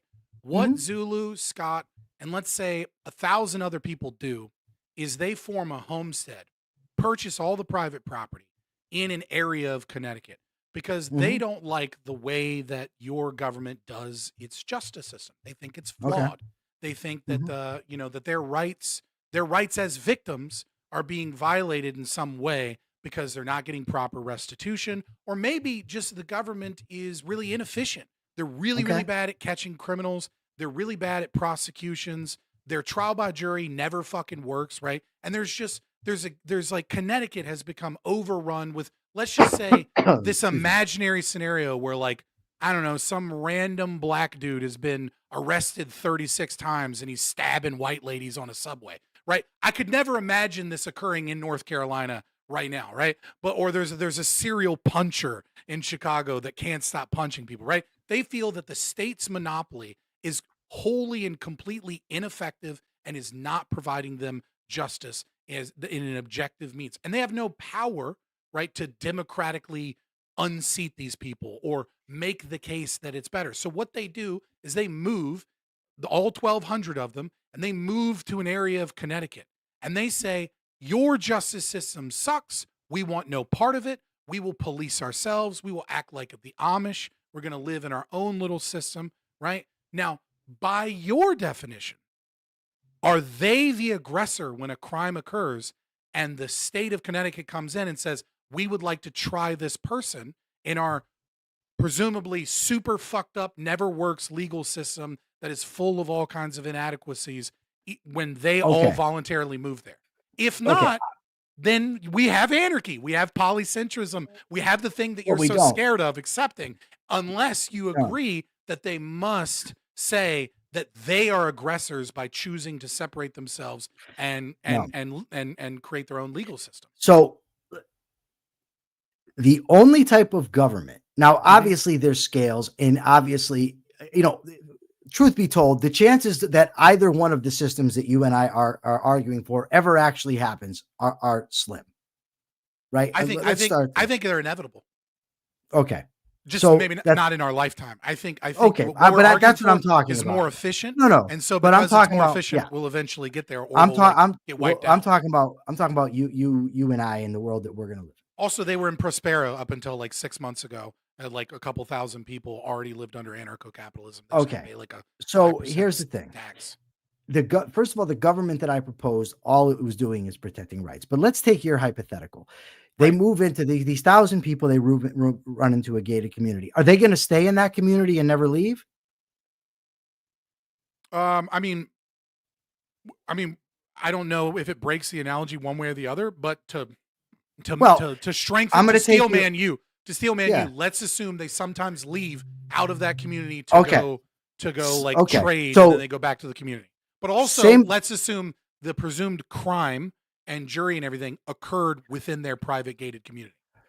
Okay, let's say same thing in that community. Liquid Zulu goes to the defense agency that's operating within this community and says that I've robbed him. He goes, hold on. He says that I've come in. He says I've come into that community and I've robbed him. Okay, from outside of the community. Yeah. Yep, that's his claim. It's a claim. Yeah, of course. Liquid Zulu goes to the head of this agency and says, I've been robbed. I know it was Liebowitz. He did it. You come out, you go to the prosecutors, the governor, the police, and say, listen, we want to try Liebowitz. Zulu claims Liebowitz robbed him. We want to try him. My government says, no way. You guys can do whatever the hell you want on your little piece of land. But Liebowitz is a part of our government. Even your place is our jurisdiction, but we don't really care what goes on in there. But now you're claiming that somebody from that's in this jurisdiction went in there and robbed you. We are not going to turn over him to you. We are committed to protecting his rights. We are also committed, by the way, to protecting your rights. But we have an accusation that we don't know if it's true. We will try Liebowitz. And whatever happens, if he's found guilty, he will be punished. But you say, no, we have the right. We're saying this happened in our territory. Come and get me. Let's not tell me what I say. I understand you're trying to clean up the analogy, but like, don't say, no, you say this when I'm not per se saying that. Okay, so you don't care. If you say that you have no problem with my government taking control and trying me, case closed. We don't have to argue about it. So what I would say is this, that in reality, either you did or you didn't rob Liquid Zulu. Can we agree to that? One of those two things is true, right? Like, so from formal logic, either it is true or it is false that you robbed him, right? Of course. And the purpose, we'll say, right? The purposeful behavior of imposing justice through whatever legal system you are using, if it is a valid legal system, is to ascertain the truth of that fact, which is the objective fact of whether or not you did or didn't rob Liquid Zulu. Can we agree to that? Is that fine? Is that the point? Is to figure out the truth of the matter? That's what you're saying? Yeah. Well, and then punishment would be like obviously the first. Next thing, right? You're going in steps. If I'm guilty, then to punish me and perhaps pay restitution to whatever the degree that it's determined. Right. Yep. My contention as an anarchist, right, is that whether or not we know the objective fact that Michael Liebowitz did or did not rob Liquid Zulu is a pragmatic concern in our ability to engage in reality and determine that fact. But there is a fact out there. And so in option A, where let's say you did rob him, option B, you did not. In option A, if you robbed him and then the state of Connecticut chooses to try or investigate you and is woefully inadequate to the task and lets you back out onto the street and says, if you try and capture Michael Liebowitz, then you have violated Michael Leibowitz's rights because the state of Connecticut is protecting his rights. We gave him this trial, right? Then it would be true it would be true in reality that the state is engaged in violating Liquid Zulu's rights because you did indeed rob from him and he got no restitution for being robbed. But we live in an imperfect world. I do not anarchy insofar as the ANCAP variety is concerned. We do not argue for the utopia. We do not argue that we have. Well, there is none. Right, there is none. Neither would I. But this is here's the whole. This is the whole problem. I went through this whole sort of thing with Liquid Zulu, and he assumed that he has the perfect knowledge to go and get the guy. The problem is that we're not dealing with a justice system where we assess everything after the fact. You're dealing with real life scenarios beforehand. What do you do in this scenario? Yeah, I'm trying to answer I'm trying to answer the quandary now that we have the state of Connecticut, we have Ozark area, right? Where like the white only town, right? Let's assume that's what's going on. And like maybe they're really racist towards people whose last name is Liebowitz, right? And so they're falsely accusing you of a crime. There's all different kinds of situations here. What I am saying is that it is going to be true no matter what we do, where some people's rights are going to be violated, both voluntarily because human beings have free will and some will choose to engage in fraud, violence, etc., and involuntarily or accidentally, right? Like sometimes I might accidentally think I'm in the woods, and we can, and the purposeful action of going through a trail, I get lost and I end up on your property and I'm trespassing, right? Now, whether or not I'm guilty of the crime trespassing from an objectivist perspective might deal with like with like ration and reason and volition and whether or not you properly bordered your property. I don't want to get on to all that shit, right? I just mean to say that sometimes people are going to accidentally violate people's rights, or and sometimes people are going to purposefully violate people's rights. Doesn't matter what system we set up for. That doesn't mean that we set up one that is conflict inducing and then call that an ethical system. And what I'm saying is when a state claims that they are the monopoly and that they can enforce their monopoly on everyone and no one else is allowed to engage in voluntary agreements beforehand to set up systems of justice without their say so, that is a conflict inducing system. If I say I'm going to set up, I'm going to go live in this community and this is the rules of how we deal with things, and everyone that moves into this community agrees to those rules and that final arbiter, right? And then the state comes in and says, you're not doing it the way that we say you're supposed to do it, or we have the right to come into your property and your land and grab people that we say are criminals or grab people that we say are, et cetera, and that monopoly force that isn't voluntary. It's not by the will of the victims. It's not by the will of the people of Connecticut, just because they presumably vote for their politicians, or, you know what I mean? Like if people disagree to that system and it's being imposed on them, and then those rights violations do occur, as they inevitably will, then we have a problem here, right? They have people trying to voluntarily create systems that they choose, and then the state coming in and saying you're not allowed to do that because we're the final arbiter. And if not by the victim, then by who decides that they are the righteous, rightful arbiter? Fabian, that's the inherent problem. Is if you say if not by the victim, but the whole point of the criminal procedure is to discover if there is a victim, if so, who victimized them or her, and then what is the proper punishment if the person's found guilty. That is the thing beforehand. Now, you said something very, very important to me. You said if there's a system that's necessarily conflict inducing, then that system can't protect rights. Now, remember, the entire point of rights, and you said you agreed with me 99%, is to allow individuals to maximize their rights. I mean, to maximize their liberty, to act in their own interest, to flourish. My entire argument rests on the fact that to stop concurrent equal jurisdiction over a given piece of land, that if you have that concurrent jurisdiction, that you necessarily have a situation where people's rights are going to be violated. It doesn't exist under anarchy. What doesn't exist? The concurrent jurisdiction. Okay, so hold on a second. So you have a property owner, right? I'm a property owner. I own a hotel, right? And I choose what security system I want to use. Now, if I'm living in a city, right, and let's say that city does use competing rights enforcement agencies, right? Yeah.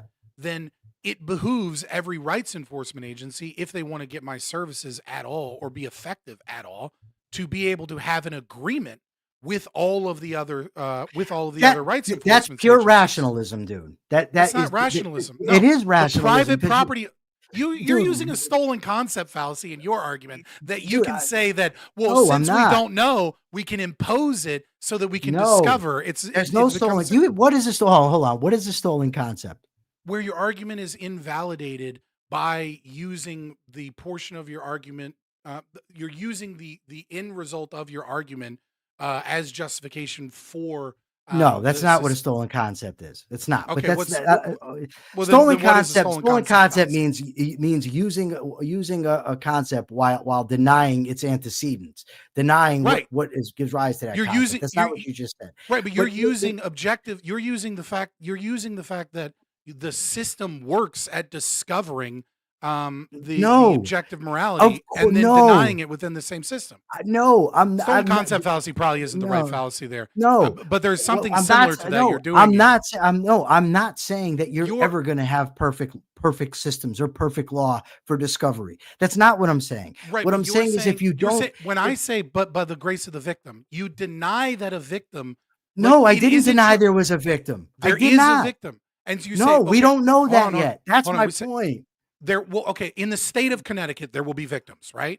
Like statistically There will speaking, be there's going to be victims, victims. of course. Okay, and those victims have not, right? Give all of those victims, almost certainly statistically, will not have voluntarily chosen to give the state the final arbitration in all of their concerns where they are victimized. Not all of them. No.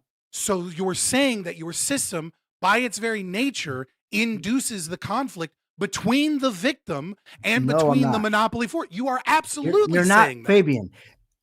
I'm not denying, first of all, that So there will be victims and their rights will be yeah. violated by the state. Yes, but here's the problem: is that there has to be some. I didn't say their rights will be violated. What I'm saying is there Right has to to be a restitution mechanism. and proper. Okay, But there has to be a interrupting, Laura, my mechanism. bad.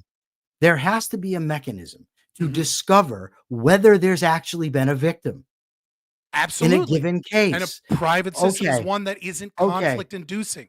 It's not one that It's not. Hold on. necessarily. Wait a it's second. not- Hold on. no. It's So- not necessary. Your system necessitates that the No. state will violate the rights of victims. A private arbitration does not necessitate it. It's not It baked doesn't into hold the on. system. In reality, it is. It's not if you say I'm in there's reality. 30. Hold on. If you I'm in say reality. there's 30, Fabian, if you say there's 30 defense agencies and Mm-hmm. they all have an agreement to go to arbitration together, then when one agency accuses someone from one agency accuses a person from another agency of committing a crime, they've already got all these agreements. Right. And my very point is that in reality, that's not going to happen. And I can point out why it's not going to happen. It's not even difficult. No, no. That's hold on. Listen, I agree that there will be conflict in reality. And just like we have in the nation state, right? Where FBI and there's corruption Yes. and yes, but here's the thing is that yours bakes in conflict. Yours is a conflict-inducing situation Listen. that requires some people. This is rationalism. It's not This is rationalism. rationalism. No, It is. This is cope by you. No, this is cope it's not. because you It's won't accept rationalism. anarchism. No, I won't No. accept it because I'm Does your dealing with system reality. necessitate? Saying I'm dealing with reality is not an argument. I'm dealing with reality as well. In Fabian. reality, your system Yeah. requires, right, that Yeah. there will be people that are victims that do not wish for the state's imposed. No, it doesn't form. require that. No, it doesn't. No, Oh, it doesn't. No, I can say the same thing you. No, because they're all just going to agree that the state can do it. Do you see the problem with doing that? That if I'm No. going to say, you're saying that all the agencies are going to agree. I'm saying all the victims are going to agree. What's the difference? I'm not saying all the agencies are going to. No, but that's the entire point. And given that they don't all agree, it's the same not- thing. Given that all the victims don't agree, You can it's the defeat my same argument if you principle. straw man my argument, but that's not my argument. I'm not saying Hold all on. the agencies will agree. Okay. What I'm saying is your system, in order for your system, and this gets back, in order for your system to not be conflict inducing, the way that you defeated it, right? The way that you defeated my argument, and you're right, you defeated it. You defeated it by saying every single member of society voluntarily accepts this system. The way that you defeated it, I didn't the way say that you that. got rid of the contradiction was to embrace anarcho-capitalism. No, it wasn't. That is exactly what you did. You embraced it it's the not. moment that you said there is not a single person in this society That's not that what I no said. longer voluntarily agrees to it. That's the only way But that you that can wasn't get what I out of it said. being a conflict-inducing system. But that wasn't I said. I said no victim did. Okay, said so no every victim did. yeah, every person. My point. It's not Okay, realistic, dude. It's not realistic. I'm not. It I'm is. not. It is. No, it's not. It is That's no absolutely more realistic. It's realistic that every victim in society is going to agree that the government should be handling their. You're right. Your system isn't, but it's absolutely realistic that if some Elon Musk builds a bunch of robots and wants to seascape a city and invites 50,000 people to live under a city, and he says, this is the judicial system that we're using. You can either live under this judicial system or you cannot live under this judicial system. And you can have this minimal tax, if you will, that pays for said judicial system, and you voluntarily move there. Yeah. And so long as they have some means of the children that are born there, like Rumspringa for Elon Musk's seascape, right, to fucking go out of the system, then it's an anarchism. That's an anarchist society. But if you impose that upon people, then it's not. Only problem. No, here's the thing. If Elon Musk wants to buy Connecticut, right? I don't know who you would buy it from, but let's just say a large tract of land, and he wants to do what you just said. He builds SpaceX in Texas, right? That's builds all a city. fine. People can go there voluntarily. Where I'm saying conflict happens is where the people within that community end up interacting with people outside of that community. And that's not conflict. Now, hold on. No, hold on. Of course, but it's inevitable. Well, if you're going to say inevitable, but it's not conflict inducing. No, it's inevitable. There will be conflict, which means what I'm saying is that as long as all these different people have different defense agencies. See, when you insert Hoppe's idea of covenant communities, right? Now, in order for that to work, you need all these covenant communities. But if you've got individuals, like I have a house, my neighbor has a house, neighbor next door, neighbor next door, neighbor next door. If each one of us has different defense agencies, rights are necessarily insecure. And I'm not saying necessarily in the sense that a bachelor is necessarily not married. What I'm saying is that necessarily what ends up happening is different agencies go by different rules and different laws, and they're going to disagree. And there's no way you can, if you just postulate, well, everybody agrees. What I'm saying is the laws of probability don't allow that.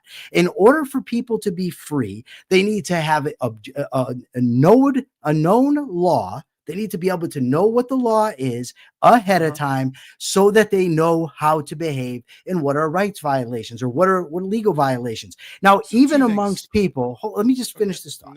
Even amongst people who agree 100% on individual rights, you end up with disagreements. Simple one. People disagree over age of consent. Some people think it should be 18. Some people think it should be 16. Some people think 14, whatever. Think whatever you want. The problem is, well, let's not whatever that, but okay. No, well, no, we're gonna. Let's not say think whatever you want on age. Because I really. Let's say we both have strong opinions that people shouldn't fuck kids. Yeah, and then move on. But I don't. But for the analogy, it doesn't matter who thinks what. The point is you're going to have different people that think different things about this topic. Even people that agree on their rights. Now, if everybody gets to have their own defense agency that are all interwoven in a given community, it could be 4 blocks, 6 blocks, 8 blocks, 10 blocks, 1,000 blocks. It doesn't matter. Now you have all these people. Now you have an 18-year-old kid whose defense agency says it's perfectly fine to have sex with a 17-year-old girl. We'll defend you. We'll defend your rights. That's our law. He goes and has sex with a 17-year-old girl. Her parents have a defense agency that says no fucking way. Consent's not till 18. We want this dude arrested for rape. Her agency is 100% committed to protecting her rights. His is 100% committed to protecting his rights. You have no reconciliation. And because it happens in the same geographic area amongst these interwoven houses, There's no way to know ahead of time what you're going to do. That's just one example. When everybody has their own defense agency, when there's no monopoly on retaliatory force, necessarily in reality, you are going to run into an abundance of conflicts. Rights are necessarily insecure because people don't know how to act ahead of time. We can use IP as an example. You could use speed limits as an example. I mean, there's a million things you could, not a million, that's an exaggeration, but there's a lot of things that you can use as an example. And by the way, you don't have a final arbiter. So if you try me in your court and I'm found guilty, I say, no, I don't want that. I don't trust that verdict. And I just keep going and going and going and going. And eventually, even Rothbard concedes it's going to have to stop. So where does it stop? Okay. In my society, you have a final arbiter. I have a bunch of things to go. Okay, I just want to tell you, it's 7:06. I planned on going to about 7:30. I can go a little longer. Yeah, it's fine. I'm down for however long. So a couple. No, I just don't want to. You're making a point, and then I'm like, I gotta go. It's not going to be a 24-minute point. I promise. So first of all, your arguments could be used towards a one world government, right? No. Yeah, absolutely. Absolutely. No. You can disagree with that. Walter Block tried this same argument, but go ahead. Well, you later cleaned up the analogy and say locally, right? So did Gene Epstein just yesterday, by the way. Okay. Well, Gene Epstein might be making a few mistakes. He's getting up there in years, boys. All right. He's a great guy. Shout out to Gene Epstein. Anyway. Shout out to Gene Epstein. But I don't mean that as an insult. I'm just teasing. No, I know. But I do think that the logical conclusion of your argument that that there is conflict because there is competition on the rights. Like this happens at the border all the time. Yes, Fabian, that's not my argument. No, okay. It's not my argument. Okay. I let you make a big but you told me to interrupt if you got my analogy wrong. So that's why I'm not getting your analogy wrong. What I'm doing is I'm saying that your logic is wrong, and I'm arguing that it's wrong. But what you just stated was not my position. Disagree with me. No. But what you just stated was not my position. My position is that in a given geographical area. So if you had what happens at the border of a different geographical area, then you have conflict between. Hold on, if it's right at the border. If it's right at SpaceX is at the border, we have a border problem in America, right? Like there are a lot of nations in this country. We could resolve all of those conflicts logically by your prescriptions by just making a one world government that is, objectivist in its framework. Maybe it's really inefficient. If there's a one world government that's going to be entirely rights protecting, I don't give a damn. I'm just saying it's not a necessary consequence. Since we are no longer in the realm of whether or not we are 100% worried about whether or not the right was violated or not violated, but now we are in the world of whim. We're in the world of preference, right? We're in Michael Leibowitz's world where we're just kind of doing things. How? That's absolutely. You're in the world of preference. It's not. It has nothing to do with preference. We absolutely are. Because show me the preference. Here we go. So I'm gonna finish my points. So you said know all of the laws. By your logic, every person that has, let's say, a sub 85 IQ is like not capable of like engaging in the world with any rational or reasonable sense, right? What? So do they lose rights or do they make from? Well, you said that you have to be aware of all the laws. Everywhere. No. Ever complex set of laws. Are there not? No. There's nobody's ever. They have to be knowable. No. I'm going to critique your argument, and then I let you gish gallop several different arguments. And now every time I'm like, I think this is wrong. Here's why I think this is wrong. You're like, no. Let me respond to that. You're misstating me.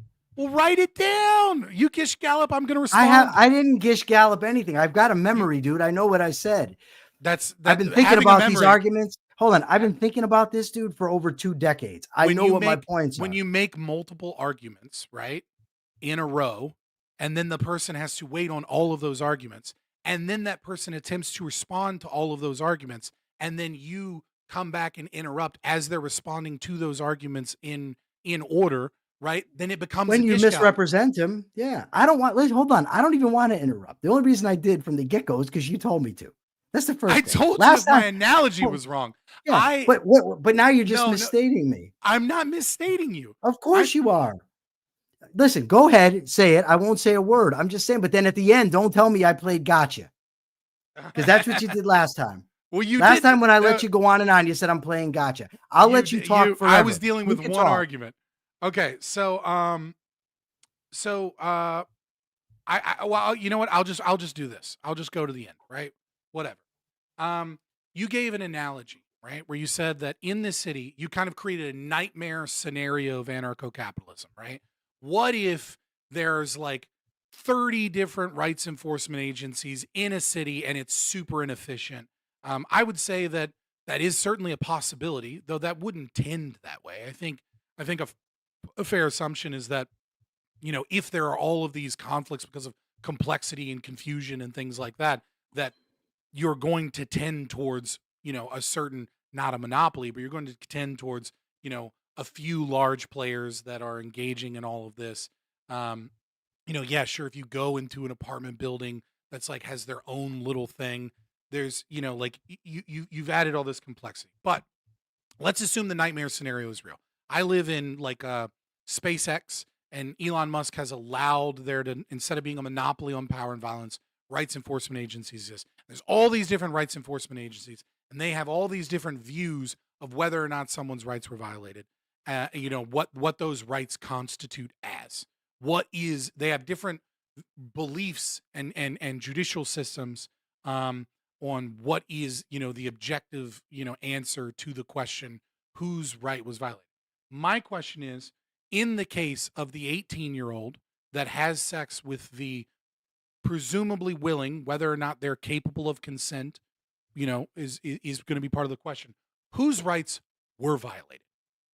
In the case of the 17-year-old and the 18-year-old having sex. Yeah.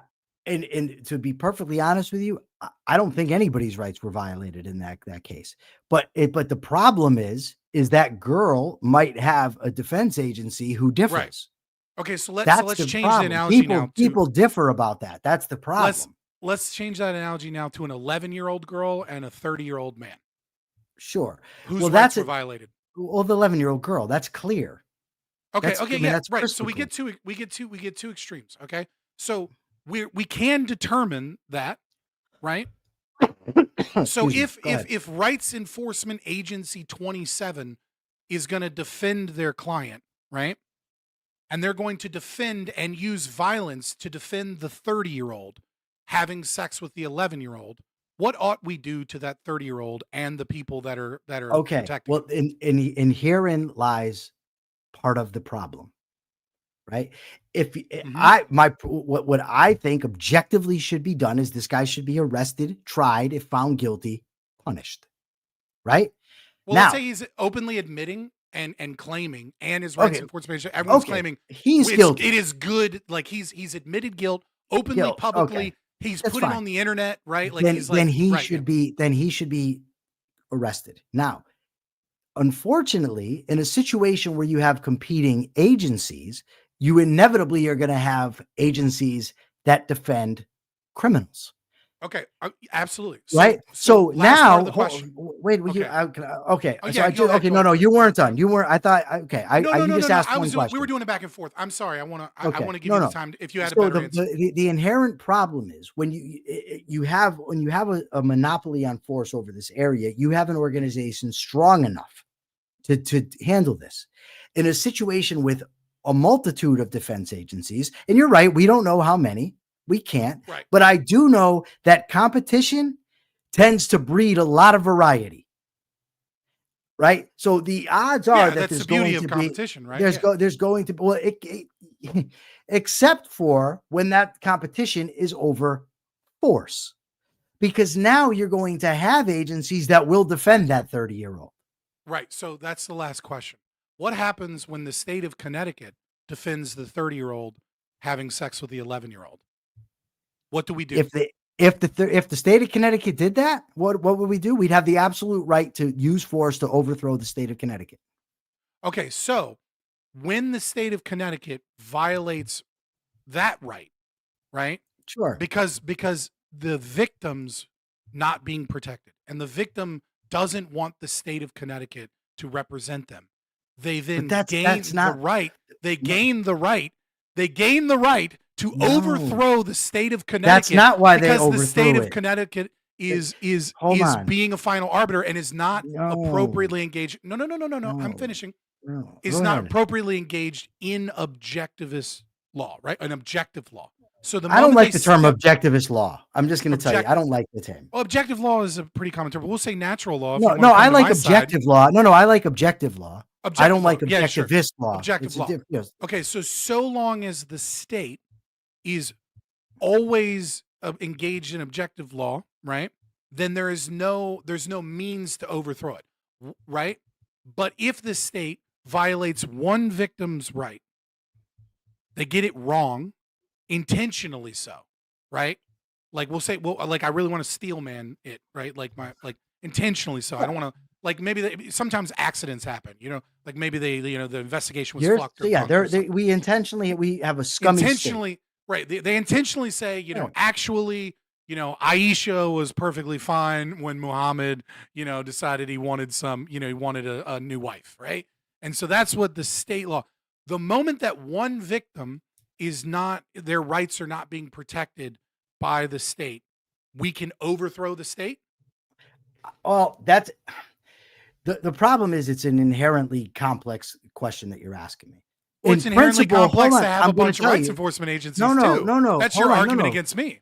No, what I'm going to say is this: because first of all, the entire state is not acting. That's the first thing. So what I would say is off the bat, if say there's a prosecutor that's doing that prosecutor should be arrested and hauled off. Now, if the entire state is such, and what I mean by the entire state is that, to say the majority of the legislatures of both houses, the governor, if all these people are that corrupt that they're going to defend somebody intentionally that they know is a rights violator, Quick question. yeah, get rid of them. How are we going to overthrow a prosecutor with our violence without overthrowing the state of Connecticut? Well, hey, listen, if the prosecutor, he could get fired. If the prosecutor is engaged in protecting pedophiles, right? Then we say get rid of them, and then the state says no, we're going to protect him. What do we do? Then we overthrow listen. the state? If you've got that corrupt of a state, but that's not the same scenario as the one we had earlier on.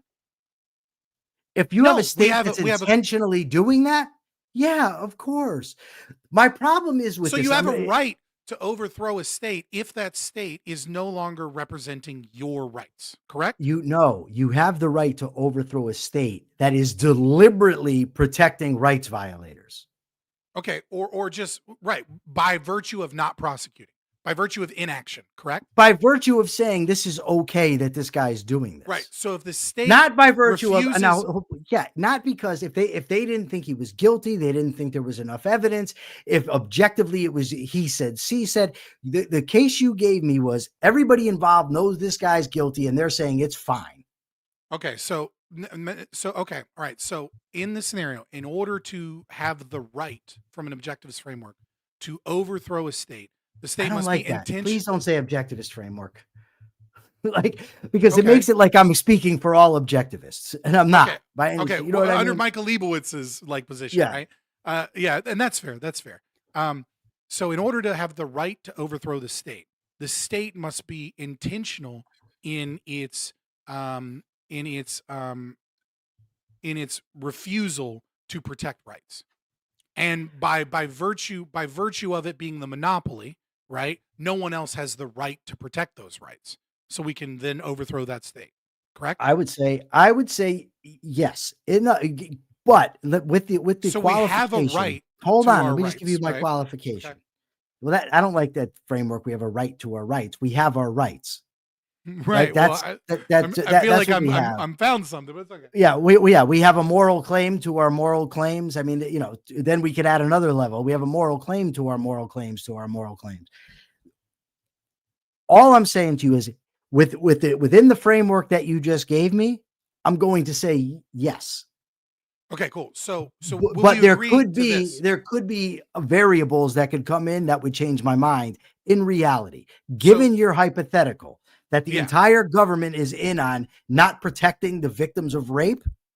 Yeah, I'm cool. I'm cool with overthrowing them. So we understand that objective law is not created by the state, right?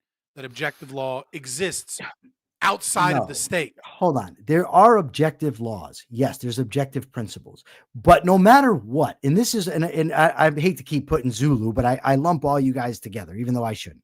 It just happens. So the state doesn't create objective laws, or it does? No. There are objective laws. But in any system you have, there's going to be an element of, if not arbitrary, then elements of choice. For instance, what is the objective amount of jurors that's appropriate? That's best for due process. Is it 6? Is it 12? Is it right that a person needs to have an attorney? Is that necessary? There's the one that's voluntarily decided on in a private market, not one imposed by the state arbitrarily. But there's still, that's the right. But because the victim because and the person that voluntarily put up. What that if they system disagree? legal, But what if they disagree? Right. That's what a rights enforcement agency in a private market can decide. You voluntarily sign up for those things, and you do not engage.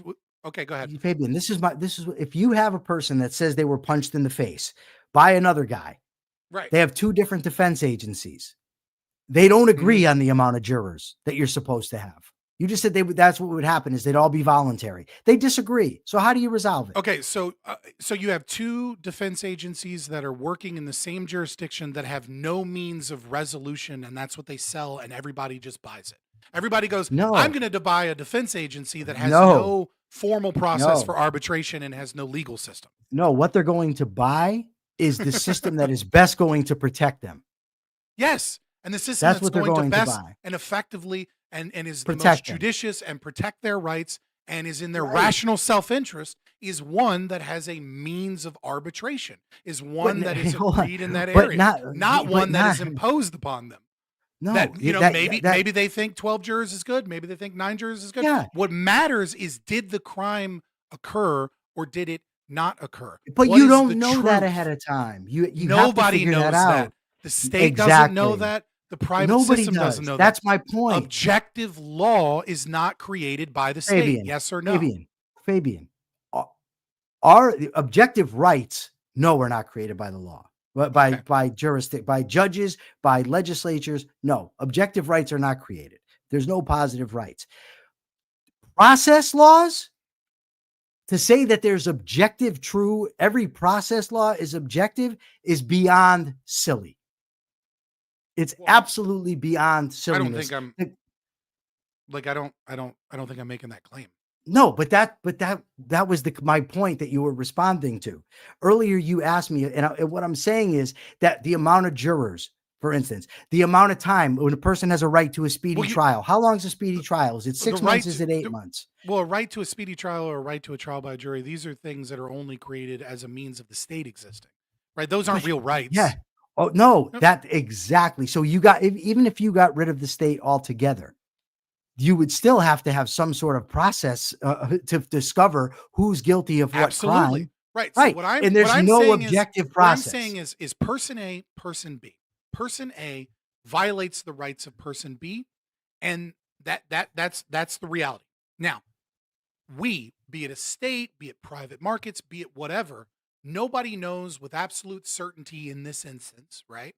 That person A absolutely violated the rights of person B. What we know is that there's a claim and that there's evidence and that the person is claiming to be a victim, right? So there's no reason why the state ought be the final arbiter if your argument is based upon efficiency, right? Your argument, what you're doing is that you are straw manning the anarcho-capitalist system to be. My argument's not about efficiency. When did I ever say that? When did I say we need to be efficient? I never said that once. Never. All of your arguments against anarcho-capitalism haven't been. Hold on. I'm going to answer your question, which is, when did you say this? You did not explicitly say it's about efficiency, but all of your arguments have been from the basis of inefficiencies and the basis of presumed conflicts because of those inefficiencies. Yeah, that's not. I would say effectiveness, not efficiency. And when I say effectiveness, I think the state is very ineffective at. That's fine. It has been proven itself many times over to be very ineffective at objective law. but nobody here, not me, not anybody, is Effectiveness and defending the efficiency current. is essentially the same thing, right? No, they're really not. But they're not. But effective means the efficiency has to do with speed and getting things done. Effectiveness means actually getting what you want to get done. So when I'm critiquing anarcho-capitalism, what I'm saying is it cannot effectively protect rights. Where is that? Hold on. Can we get back now? I want to make my other point. Well, no, yeah, I My was just saying. my You made point. that My claim. What is the point. argument? Yeah. My point is never to defend, and say that this given state is protecting rights or is efficient or anything else. My not fundamental, but one of my big points is that in either scenario, for you to establish your system, for me to establish my system, ultimately the philosophy of the culture has to change. There's no way it can't. There's no way you can implement something if people don't change what they want. Not to a grand scale. You can do it at small scale. Sure, you have to have it. It doesn't have to be everybody on the planet, no, but you have to have a change in philosophy. Right. And what I'm saying, it can be done now on a small scale. Yeah, it depends how small scale, but it's not really relevant to the point I'm making. Yeah. The government that I'm defending, or that I would defend, is a government that's limited to protecting rights, that is funded voluntarily, is not passing, vice laws, that sort of thing, is not engaging militarily across the planet. All it's doing is protecting rights. Now, if that's existing, it's not going to be comparable to this behemoth monstrosity that we have today. That's fair. Yeah, a minarchist government is probably going to be less corrupt. Yeah, so that is what I'm defending. It could be, but yeah. And I'm saying that under that scenario, rights are far more secure than they ever would be under anarcho-capitalism, because of the variety and law that would be taking place in a given geographic area and the different force enforcement agencies. That's my argument from the start. Okay, it's 7:27. You can respond to that, and then I got to wrap up because I got a girlfriend that hates when I'm upstairs arguing on the internet. Well, you get a new girlfriend or a second. I don't know what to tell you, man. Yeah, the first one would still be mad. Yeah. What I'm saying is that, I think we agree on a lot of things here. I do agree that, I would much prefer a minarchist state in that regard. I would much prefer, we're fellow travelers and all this. I appreciate you having me on. I appreciate the discussion on your show and on my show as well. My contention is simply this, is that it is my belief that we have option A or we have option B. Option A is a minimal state with a monopoly on power and violence, and a monopoly on protecting rights. We'll say, we'll just leave it at that. We'll leave out the power and violence part. And your argument is that this is the only means, that a minimalist state is the only means of protecting liberty to its maximum extent, we'll say, right? And my contention is that this state bakes in conflict. And the reason this state bakes in conflict is that it deems itself the final arbiter by some decree, be it democracy, be it republicanism, be it a council of elders, whatever decree, it says, I am the final arbiter. And the only means by which there is no conflict is when every person voluntarily agrees that this person is the final arbiter. And that's anarchism. If it isn't every person that agrees that this state is the final arbiter, then there necessitates that there will be victims that do not have control over the process of their restitution and their retribution. And that, yes, we can argue that the state or a rights enforcement agency in a private market, one may be more quote unquote effective or efficient. I think that history has shown us that the state is far less efficient and far less effective and much slower to change and much less likely to get towards objective law than a private market with arbitrating firms, with different people housing themselves together based upon their values than the state is. And the bonus is that my argument doesn't necessitate rights violations. It's not baked into the system. That'd be my closing statement. All right. My closing statement is this. It's interesting to me that you say that the final arbiter necessitates rights violations, because I say the lack of a final arbiter necessitates rights violations.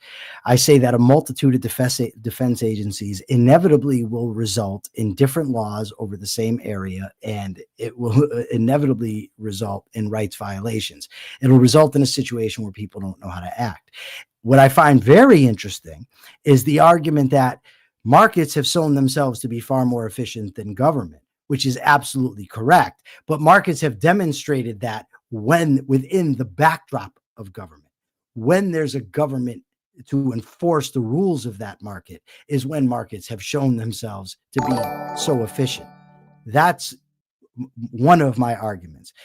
But the main argument that I will always make is that it inevitably happens, is that, first of all, the purpose of rights is to allow people to flourish. The purpose of law, the purpose of government is to protect rights. In anarchy, when you have 5, 10, 15, whatever different agencies where people can go to the agency that's going to basically microscopically enforce the laws that they want, and these people are all interacting in a given geographic area, it necessitates conflict. I just want to give one example before I close. If Fabian is over my house and we're having an in-person debate, we look out the window, we see two guys fighting in the street. Now, we don't know, or they're fighting in a lawn. We don't know who each individual's defense agency is, first of all. I could call my defense agency, then maybe they'll show up. Fabian maybe calls his. The next door neighbor calls his. The two guys fighting each call one. Nobody has jurisdiction. They all show up to defend the various rights that they think they're going to protect, and you necessarily have conflict. I could multiply these examples over and over and over again. The argument that historically the state evaporates, well, the argument is historically anything that's even approached anarchy has been an unstable equilibrium that is susceptible to foreign invasion, which is something we didn't even get to here, is that you need to be able to defend yourself against foreign states. So my argument is that anarchy necessitates rights violations. Fabian's argument is that any government necessitates rights violations. I don't think we're going to resolve that tonight. I didn't think we would, but I think we got to make our cases, and I'm happy about that. Scott, before you tell people where you're from and where they can find you, would you be interested in sometime, and not right now because I got a million things, but in a couple of weeks, maybe debating argumentation ethics? Are you astute enough at argumentation ethics to actually defend that theory alone, or even interested in doing so?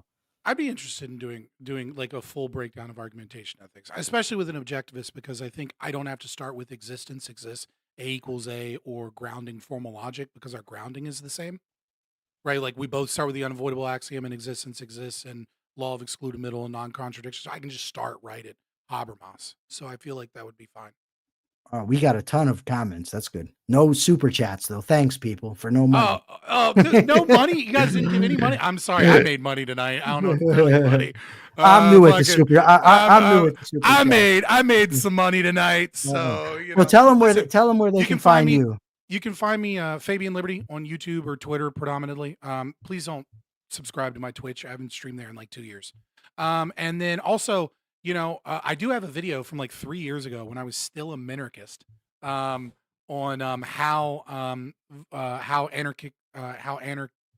oh my God, it's like one of the first videos I ever made on how anarchist societies can effectively defend themselves and why they're better at it than nation states. So if you go to my channel, you can go check it out. It's an old video, but it's a fun one. I still think it's mostly right. Awesome. I have a question for you when we go off, so don't go anywhere just yet. All right, you'll still be live on my channel. Okay, that's fine. I don't care about that. I just want to wrap up real quick. I guess I'll ask you right here, but I just want a yes or no. I don't want to have the big debate. Would you agree with me that the argument boils down to, would rights be secure under anarchy? That, in other words, that we have to demonstrate the logic of that rights can be secure. This doesn't have anything to do with whether rights are secure under a government, right? But would you agree that in order to say that we want to protect rights, that you'd have to be able to demonstrate that rights would be secure or likely be secure under anarcho-capitalism? I would not agree to that, no. Okay, all right. I think they would, but I wouldn't agree to that. But that isn't the ultimate argument, yeah. So what is the ultimate argument? Don't make the argument. Just, you know what I mean? Say the ultimate reason you support. Much the same as the argument tonight. I would say if it's possible under anarchy to not be conflict inducing, then ethics is possible. And under a state, it is not possible. It is conflict inducing by its nature. All right. So you're just saying that because it's possible, but it's not possible. Not that it would happen. Okay. All right. Yeah, I'm saying that the state cannot protect rights. It's not possible. All right. Well, I thank everybody for joining us. I am going to go, and then I'll say goodbye to you on your stream, and I'll hang up if that's what the nomenclature calls for. Yeah, everybody, remember to check out tomorrow. Yeah. Take care. Right. Peace, brother. About now. You have a good one. All right, Fabian. All right. Where are we?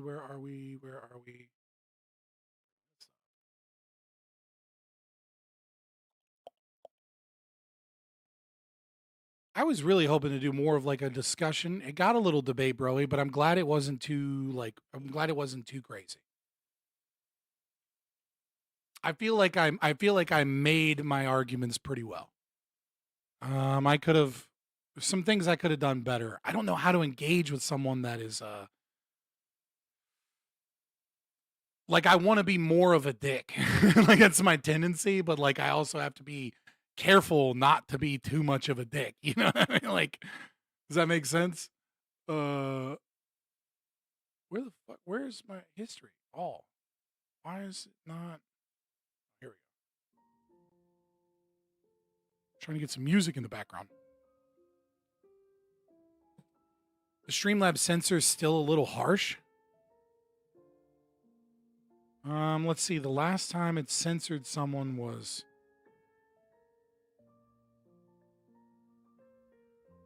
wish he pressed him further on what the fuck is a geographic area. Oh, fuck is I feel like fuck is one of my banned words. I mean, I feel like you could learn not to curse in chats, but also, I feel like fuck's not a big deal. It can be used in a fucked up way, but yeah. Let me go to chat. Not chatbot. Cloudbot. YouTube. Let's see. Preferences on word protection. Blacklist. Yeah, I'll get rid of the F word. I feel like all these other ones like are definitely worthy of bans. All right. You should be able to say fuck again, boys. Somebody test it for me.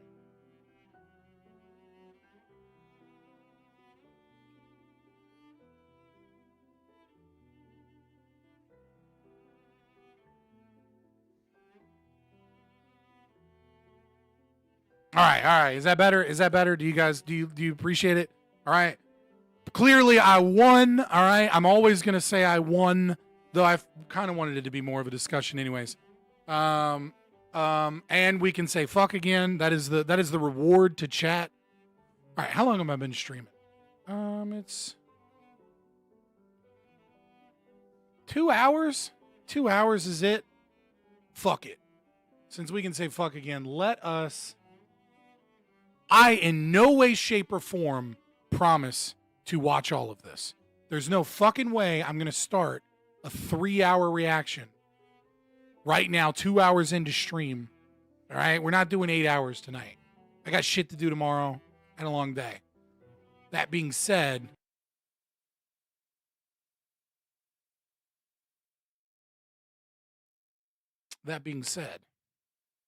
let's see if we can watch Dave Smith crash out. For as long as it's fun.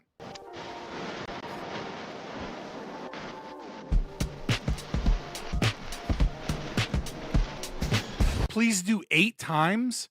8 times speed? I'll do 1.5.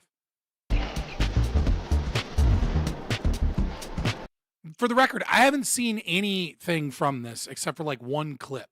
And I don't even know if it was from this specific one. All of the Institute, and I'm joined by the comedian who finally can be named by Ben Shapiro and all of the usual suspects, Zionists and neocons and warhawks. finally can be named is a hilarious way to start a crash out on Liquid Zulu, who was the fucking one who shall not be named as far as Dave Smith was concerned from the very beginning. Dave Smith, how you doing, man? I'm doing good, man. Thank you for having me on.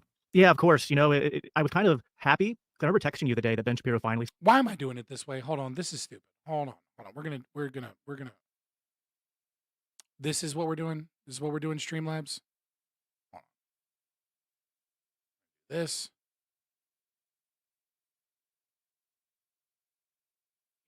This is way easier on my neck. Got to protect your neck, boys. Said your name. Like, dude, Dave's gonna be so he's gonna be so happy. He's not gonna know what to do with himself. And then, but I was also sad because I had this running bit of just collecting all of the receipts of every time Ben and people would just be like, and this right-wing comedian, this libertarian dude, and not saying your name. So the bit's dead. That's, dude, like he's really starting off after he has done the exact same thing to Liquid Zulu for like a year or longer now. It's like, oh, some of these people, like that guy's irrelevant. I don't even like. Does anybody even know who that guy is? But your platform has risen, and yet I do appreciate that you have taken the time to come down and once again air your grievances with the libertarian inside baseball drama. Okay, I'm not gonna watch Zulu's reaction to this. Okay, boys, like I feel you. I'm glad Zulu humiliated him. We're just gonna watch. I heard he crashed out. I thought it'd be funny. We'll have some anarchy, unity, and shit on Dave Smith. You just can't help yourself sometimes. I understand.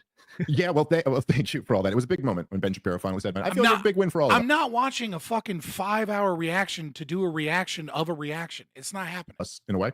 But yeah, it's we were joking about this before, but I was like, I wanted to respond to some of this stuff. I've kind of been planning on responding to it for a few days now. I've had a very busy the last few days have been like the busiest days of my year because I just got back from my comedy festival, Skankfest. After the busiest year. Yeah, what we need is Dave Smith to watch Liquid Zulu's video, and then we need Zulu to react to that video, and then I'll react to Zulu reacting to Dave Smith, who's reacting to Liquid Zulu's video.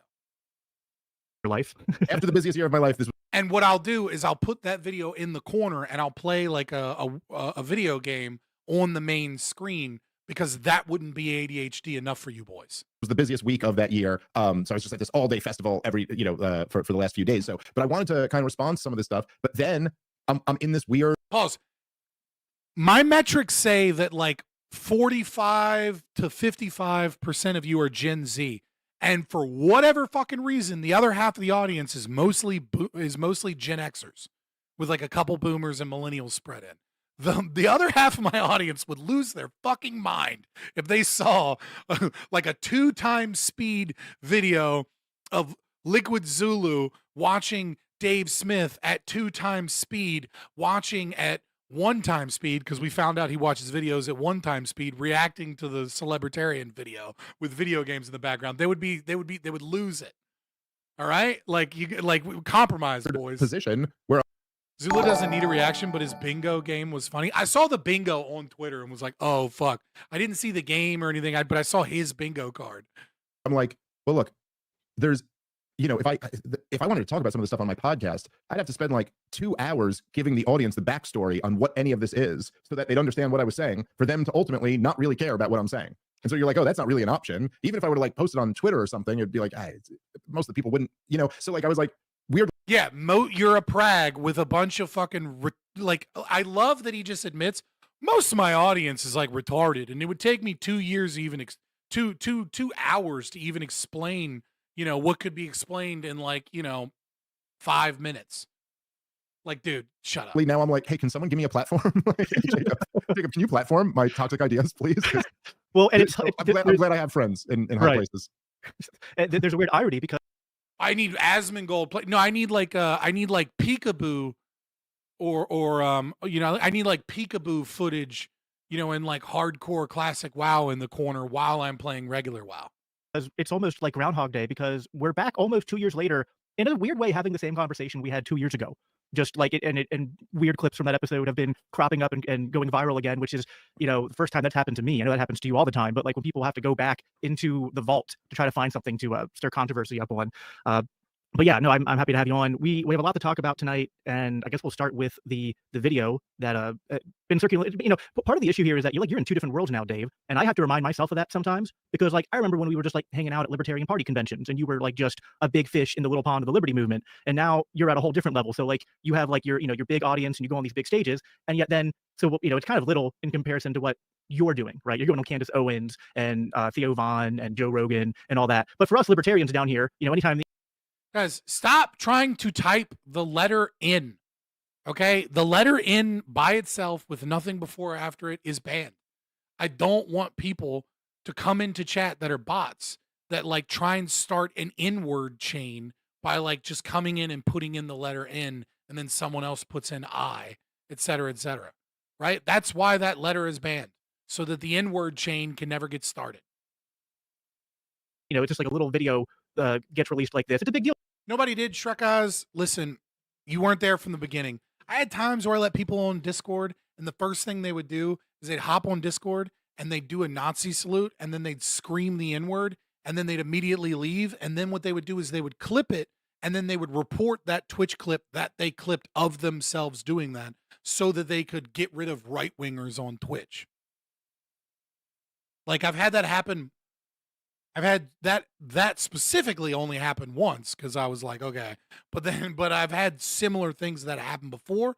I got PTSD from shit like that. I'm like, no letter in the chat. To us, right? Because we're libertarians. We're going to debate each other over ideas and philosophy because we have to live up to that reputation. So it was a big deal in our circles and stuff. This video that Liquid Zulu, who's a YouTuber, Libertarian ANCAP, released criticizing. It was kind of a mixture of a criticism of you, the Mises. Libertarian ANCAP. No, he's a libertarian. Anyone that's not a fucking ANCAP isn't a goddamn libertarian. Caucus and what he calls like neo-pragmatism, a whole mixture of different things. I, of course, kind of covered it and on my show earlier last week, kind of gave a spot where I thought, hey, here's some decent points, other spots where I think he was wrong. But a lot of it was directed at you, and you watched parts of it. I know you have some things you want to talk about, and I'm sure we'll do some back and forth then. So you watched parts of it? Yeah, you were forced because all of libertarian Twitter and spaces were like, fuck you, Dave Smith, ZZ, now's the time. You were forced to watch some clips and pretend like he's irrelevant. I'll hand it over to you wherever you want to go with that. Okay, sure. So, I mean, Oh, and by the way, I really, really, really want to know, when Liquid Zulu had a short, who's the motherfucker at the Libertarian Party that was like, well, who's the Gen Z fucking zigziled ass fucking Zoomer that was like, I'm gonna put post on the Twitter a fucking Liquid Zulu thing on the minimum wage? And who was the cowardly little bitch at LP that was like, we got to get rid of Liquid Zulu? Like, someone at LP specifically wants to get rid of Liquid Zulu and to try and silence him. It's so fucking obvious that all of these people, Clint Russell, Dave Smith, redheaded libertarian, they know that a real libertarian movement is a threat to the networking and connections that they've made, and they do everything they can to keep real libertarians out of the large podcasting space. You are quite literally part of the problem. They're not just gatekeeping by saying you can't come here. They will intentionally go after you and get the LP to deplatform you on a based ass video that it doesn't say shit about Dave Smith, just because we got to make sure that Liquid Zulu doesn't gain an audience or doesn't gain relevance. And yet we still growing, boys. We doing better things. We're moving.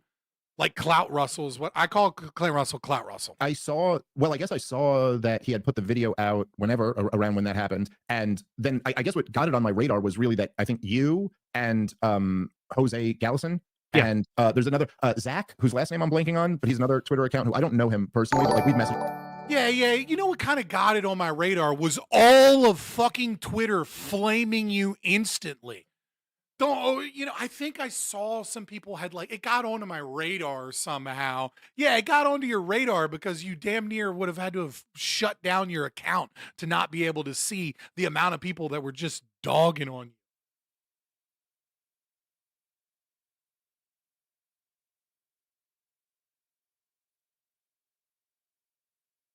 Yeah, Minder, that's so not true. We can call people almost libertarian who are minarchists, non-ANCAP, anarchists, left but they're not libertarian. Yeah, I just call them like paleocons or paleolibs or minarchists. You know what I mean? There's names for them. Libertarian isn't one of them. Back and forth over the years, and I really like him. And he's like disagreed with me on some things, I think, at times, but he's also been really fair and cool to me. So like I kind of like him. And I'd seen a few of you guys like kind of. This happens in other communities too. The top guys pull the ladder because they don't want competition. Yeah, of course it does. Of course it does. Dude, Dave Smith's not a fucking ANCAP. Like, obviously. Stop. To say things along the lines of like, oh, there's some interesting points that have been raised here. And then I saw, God, I'm trying to like recount all of this. So then Adam Heyman wrote a piece about it, and I'd seen that. I was kind of like debating whether or not to respond to any of this. And then I saw that Dan Sanchez had a debate about the topic on your show. And then there was the thing with the Libertarian Party, like put out the video. And I did see that a bunch of people tagged me in it, that they had put out a video about him. And then I got a text message I won't even say from who, but from someone in the Libertarian Party who was like, dude, I'm so sorry that video was out. I just deleted it. And I was like, I wouldn't have told you to delete it, but okay, fine. Like, oh, okay. So he just gets into it and says that, hey man, for you, I gatekept Zulu to make sure, and then you won't name the name? You won't name the fucking name of the person that, because they have some type of beef with you in the libertarian YouTube space, they made sure they deleted and gatekept that person? Most consistent motherfucker you know. Yeah, most consistently gatekeeping and protecting fucking crony pieces of shit. Yo, that is so fucked. I wouldn't have told you to do that. Smiles. Thanks for sucking my toes, LP. Gatekeeping is a gay word? You would know, Minder, you gay boy. Zulu claimed it was someone specific, like he knows. Yeah, Zulu might know. I don't fucking know. Whatever. And I guess at a certain point, I was like, well, I guess I should weigh in on this since the whole conversation is about me. And it has made it to me. Like I watched a little bit of the video, and I talked to you about it. I talked to Jose about it. So like, okay, I guess I should respond. And I guess I would say there's been something that I have enjoyed. There's like an amusing nature about the whole thing, which has kind of been fun. And I guess, so I'd say this before getting into like what I watched of the video, and I'll give my thoughts on it. There is something where, you know, Jacob, like you said, look, I've been doing a lot of these like bro really does watch shit at one time speed, real big shows lately, and I hope I've been you know, doing a good job for, like, I hope the libertarian hardcores, at least some of them, would appreciate some of the stuff I've been doing or how I've been able to move the needle on this or that issue or whatever.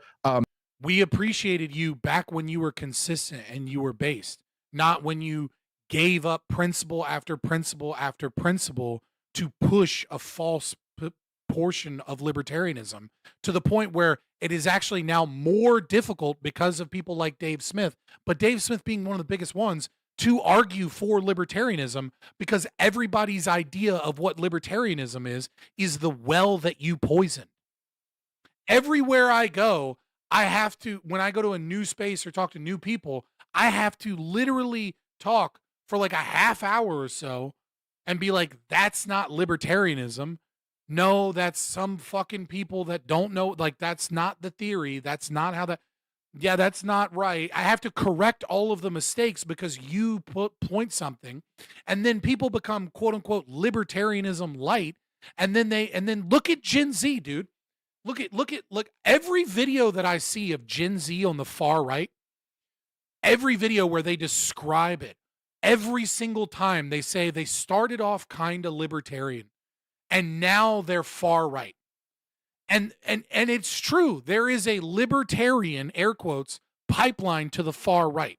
And the reason that exists is because they never encounter real libertarianism. Because people like you and your friends gatekeep real libertarianism until it's so fucking obvious you have to address it. And even then your friends are fucking deleting videos trying to hope that he doesn't get too many views. And you're making sure they don't, and I guarantee you these people are making sure they don't get on big podcasts and they don't get on all of the establishment things where donor money, whatever limited that it is, goes to make sure that it's a bunch of prags talking and spreading a prag message. And then nobody knows what libertarianism is. And then all these Gen Z people see the flaws of libertarianism because they see the flaws of this mix mash contradictory ideology. And then they end up becoming fucking Nazis, dude. Every single one. Go watch, literally, I challenge you to watch any Gen Z video that's like a video essay about like how I became far right. And all of them talk about libertarianism, and they talk about how they were libertarian, and it's like Dave Smith's version of libertarian, maybe a little bit more watered down than that. All of them are like that. But there is, I don't know, I guess there was, because you're teaching a contradictory, improper philosophy. And so they once you accept all of these power and anti-libertarian ideas as part of your philosophy, and you accept those contradictions, then the logical consequence is to use the power of the state against leftists. there was something to me, like if we were doing this show 3 or 4 or 5 years ago, like if we were doing this, like when we had first launched the Mises Caucus, takeover, and someone was like arguing against our strategy, I just think I would have had a much different attitude about the whole thing. And probably because of probably because your strategy was totally different, because you were talking about getting rid of pragmatism in the LP, and you were talking about defeating the prags and about bringing consistency. And, you were saying things like, oh, politicians all lie, and you trusting any fucking politician to do anything is insane. Fast forward a couple years, once you get some more clout, you're fucking talking about how we all need to stand behind Trump because he's better than Kamala. Disrespectful nature of a lot of it, I'd have been like, all right, I'm gonna go destroy this guy now. Like, let's go do it. But the thing is that now, well, really, there's two factors. Number one is that I'm not fighting over the future of the Libertarian Party. I don't know what even the fight is about. I don't know when people say, like, I think Dave Smith is bad for the liberty movement or something. I'm like, what movement are you a part of that I'm a part of? What movement do you have when you separate yourself from me that you don't have now? Like, all right, I don't know what the fight's about. And then number two, the fight is about libertarianism. And you watering down and poisoning the well for libertarianism and spreading a bad philosophy. Just give up the fucking name and nobody will care. Literally. All of this goes away if Dave Smith just goes, yeah, I'm not a libertarian at all. I'm a post-libertarian. People will be mad if you say post-libertarian. But like if you just say, yeah, I'm not a libertarian. I don't believe in libertarianism anymore. That's why I think philosopher talks about, based ass libertarian positions, all of a sudden it's like there's some things that are worth killing for. There's some things worth dying for. That's so fucking disgusting that she would give that hypothetical analogy of like schools and public property and drug addicts. Like, we should kill some people. You know what I mean? And then you give a softball interview to Nick Fuentes, who's now saying the right wing needs to give up fiscal conservatism and so they can adopt socialism, and the left wing needs to give up immigration because but that's like not a big deal to you. I have real enemies now. Yeah. Like I have legit enemies in powerful places, like very powerful people who really want to like ruin me and for bad things to happen to me. And so I just don't. Nah, Nick Fuentes is funny at politics. I think he's probably funnier than Dave at politics, but Dave is, he's got a lot of funny moments. I don't have the same energy. I don't know. All right. I think like, while obviously there's a disrespectful tone to, I think, a lot of this discussion toward me, and that does, I'm a human. Jose Gallison, I think, accused me of being a little emotional, although I think he acknowledged he was a little emotional too, at points here. But like, I don't know, I don't really agree with him on. I think we're all humans, and like, I think I've probably earned a level of respect in this world that maybe the discourse hasn't been giving me. But I'm trapped behind my 2 eyes, and I live life as me. Bro, he's so salty. He's so salty. He's like, I'm a human, whatever, care, But I do think I've earned a level of respect. No, you're actively fighting against libertarianism and pretending to carry the torch because you have clout. That's what people are mad about. People aren't mad that you say like if you just said you were a paleocon, people wouldn't give a fuck because you're not standing in our way. But you are actively standing in our way, giggling when someone takes him off Twitter. Oh, I wouldn't have done that. So maybe that's just my perspective. Well, if I can touch on that real quick, I think part of the issue, kind of as I alluded to, is somewhat of the disconnect between what we're almost like the foot soldiers in the liberty movement, right? And you're like this, like, I don't know, like you're not even a general. You're like the only references coming to my head are like Dragon Ball Z and anime, like Avengers, like you know what I mean? You're out there on the front. You're a fucking mascot. and you stopped taking it seriously. That's what you are, Dave Smith. You're a well-known, beloved mascot. Lines fighting these heavyweight battles. And so sometimes for us, we're like covering you like a national phenomenon, but at the same time, it's like you're still a person. But like, Well, and so look, you're a I don't person. even- Anyway, go ahead. You're still a person. Don't make a mean video about me. Well, look, I'm just saying. I appreciate all the rep, but I'm not even trying to. I'm not like any better than any of you guys or any like. It doesn't matter. You know, Zulu, who's I don't know how old he is, but he's quite possibly further ahead than me at his age than I was at his age. You know, like maybe he'll be bigger than me, or maybe any of you guys will be. I don't know. That doesn't even really matter. I guess the point to me is more that like I'm watching a debate. Jacob, imagine this. Like, look, the topic of conversation is me, which is already a little bit weird, and then it's a little bit weird for like at first you're kind of like, well, I should. You're the topic of the video, but also it's about all of your ilk and the pragmatists. Really be the one debating me. Maybe someone else should. But then you watch someone else do it, and you're like, well, I guess I should say something because I am me. But I'm watching, and I didn't get through the whole. No, he's not talking fast like Ben Shapiro. I'm watching it at 1.5 speed. The whole thing. Not that you know, I'm sure it was a good debate. I just like it's a little uncomfortable to watch a thing about you. No, it's you like this is so much more embarrassing if we watch it at normal speed. And also, I was just very busy. But so there's like a debate on your show that you're moderating about like essentially, am I Yeah, that's fucking torture. I'm not going to put you guys through that. a counselor to this movement or not? Meanwhile, just imagine this from my perspective, Jacob. Like I'm the one who introduced libertarianism to you. Right. Like Yeah. I'm like, and I'm by the way, I'm not like taking credit for that. I probably made a good point or two that made you like, oh, let me go read some people, and then some smarter people than me like actually converted you. But it's still just like maybe 50% of the audience here is like something to do with me introducing it. And I mean, who has done more like to promote kind of the libertarian podcast guys? And so you would think like if a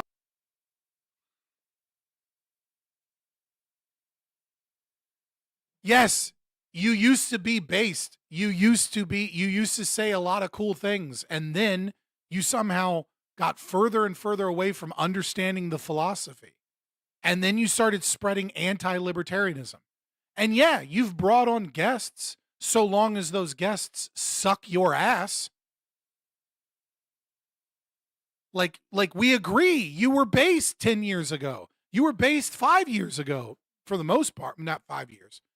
But like when you saw Trump get popular, you started to fucking change. You started to chase clout, and you started to expect some level of respect in the libertarian space. And then you started to put yourself on high, like you can't be fucking challenged on your libertarian, on your understanding of libertarianism. That like you started acting like you're a fucking thought leader in this movement. You're not. You're poisoning the well. You're an entertainer, and that's okay. Stop fucking claiming libertarianism, or if you're going to claim libertarianism, be a libertarian again. So if a conversation broke out amongst the libertarian podcast guys, there'd at least be some level of like, well, look, we got to give him credit for this, or hey, look, he is out here collecting scalps against 25 of the most like prominent fucking guys and on hard. You are not out here collecting scalps. Brother. Oh my fucking God. I have been on Andrew Wilson's The Crucible. You have been on Andrew Wilson's The Crucible. You don't know what the fuck, you don't know how to ground self-ownership, which is old fucking theory. You're not out here taking scalps. You got walked like a dog by Andrew Wilson, and he was being nothing but nice and respectful to you the entire time. And now if I ever go back to the Crucible or debate Andrew Wilson, I have to deal with an audience that goes, fucking libertarianism. Oh, fucking libertarianism. Oh, I've seen that before. These guys can't do shit. I have to fight an uphill battle because of the damage that you've done by getting scalped. The fact that you can go on Fox News or Piers Morgan and talk to some NGO funded bimbo and like be able to have slightly better talking points that make them go, huh, or make Harry Sisson go, is not you out here taking scalps. It's you doing political theater to distract people from libertarianism. You are the same thing as a Republican pundit or a Democrat pundit that is designed to be a part of an argument, barely spreading the ideology and constantly compromising so that people don't actually build a genuine liberty movement. You have poisoned the well to such a degree that people are like, libertarianism is when we have strong borders, and, libertarianism is when, maybe we should reduce some taxation and think about the debt and isolationism.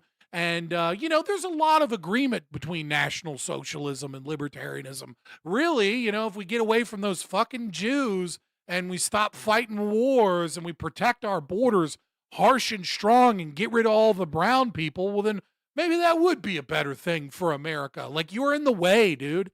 You're a patsy. That's what you are. You're a mascot and a patsy. And you used to be based. And you have respect for being based. But you're not helping the liberty movement anymore. You're actively harming it. Core libertarian issues, and he's moving the needle on COVID and on Ukraine and on Gaza or whatever. But okay, again, I'm trapped behind my eyes. So that's just a bit of how I feel about it. But I will say this. I'm not coming at this like a... I gotta get some water. I'll be right back. I drank a bunch of water with give me just a second, boys. I'm just gonna fill up water and be right back.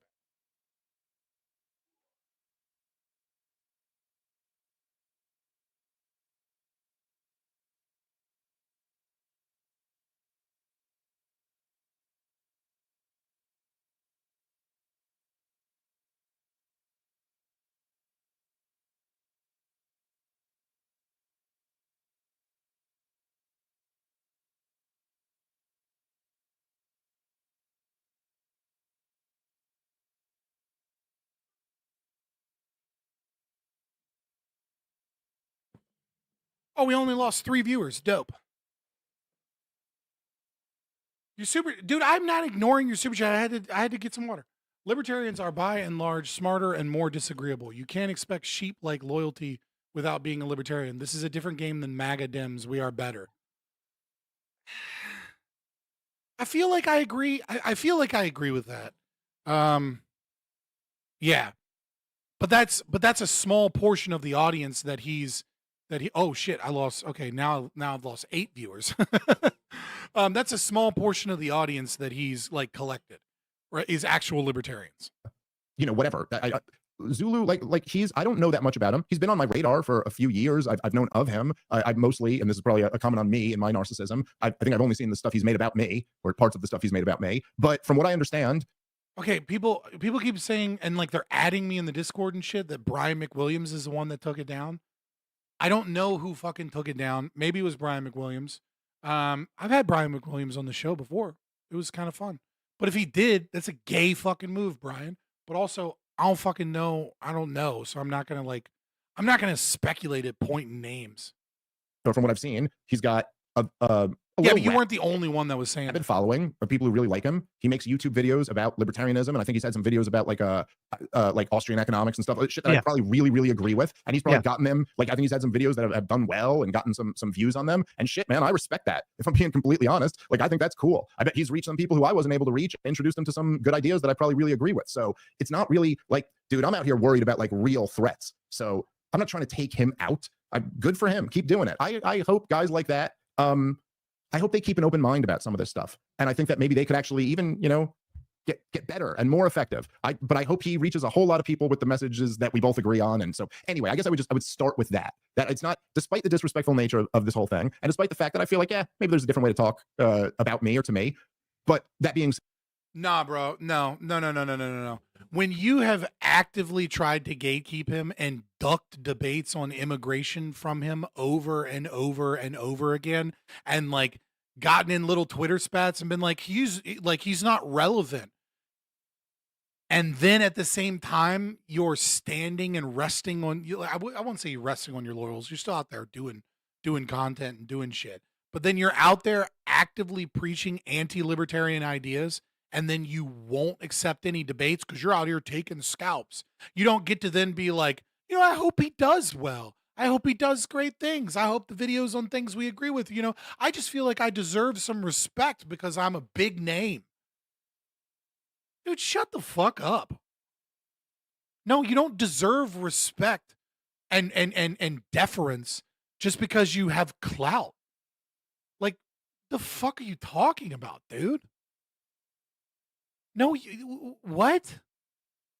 You deserve deference for the the work that you did that was good in the past, and you deserve criticism, deep and angry criticism, for the gatekeeping that you're doing against real libertarians, and for your bullshit, and for actively fighting libertarianism.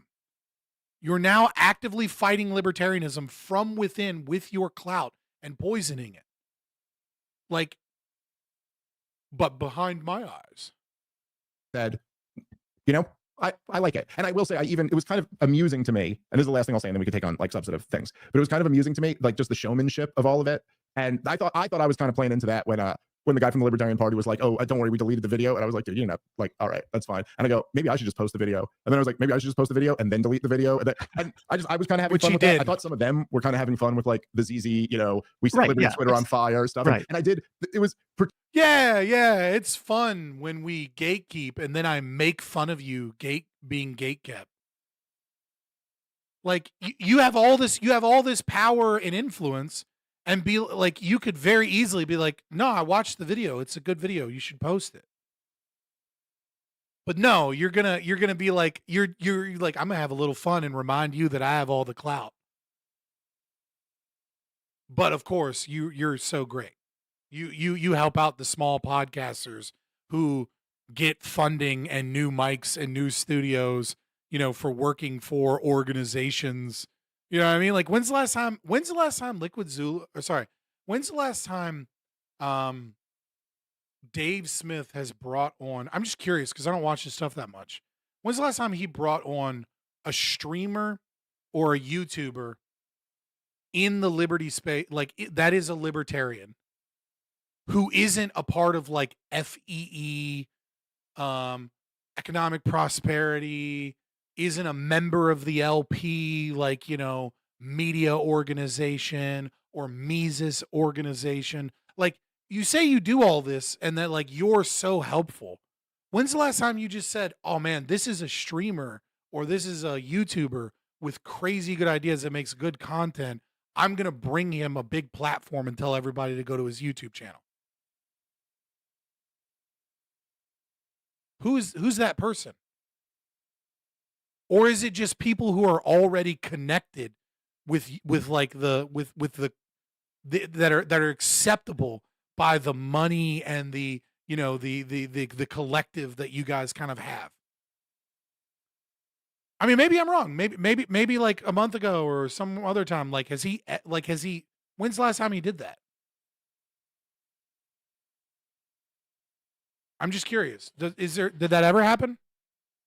Particularly amusing to me because in the last week, so in the week that this all came out, I had like Tucker Carlson was on my show. It was the first show where he addressed the controversy over interviewing Nick Fuentes or whatever. So he was on my show. It was a big show. And then Candace was on my show, and that was a even bigger show. And then I did the show with Clint Russell, whose show is like blowing up right now with him and Ian Carroll.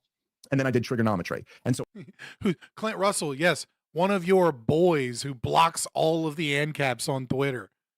Yes, we get it. Clint Russell is blowing up, and, you know, redheaded libertarian, you know, that Republican.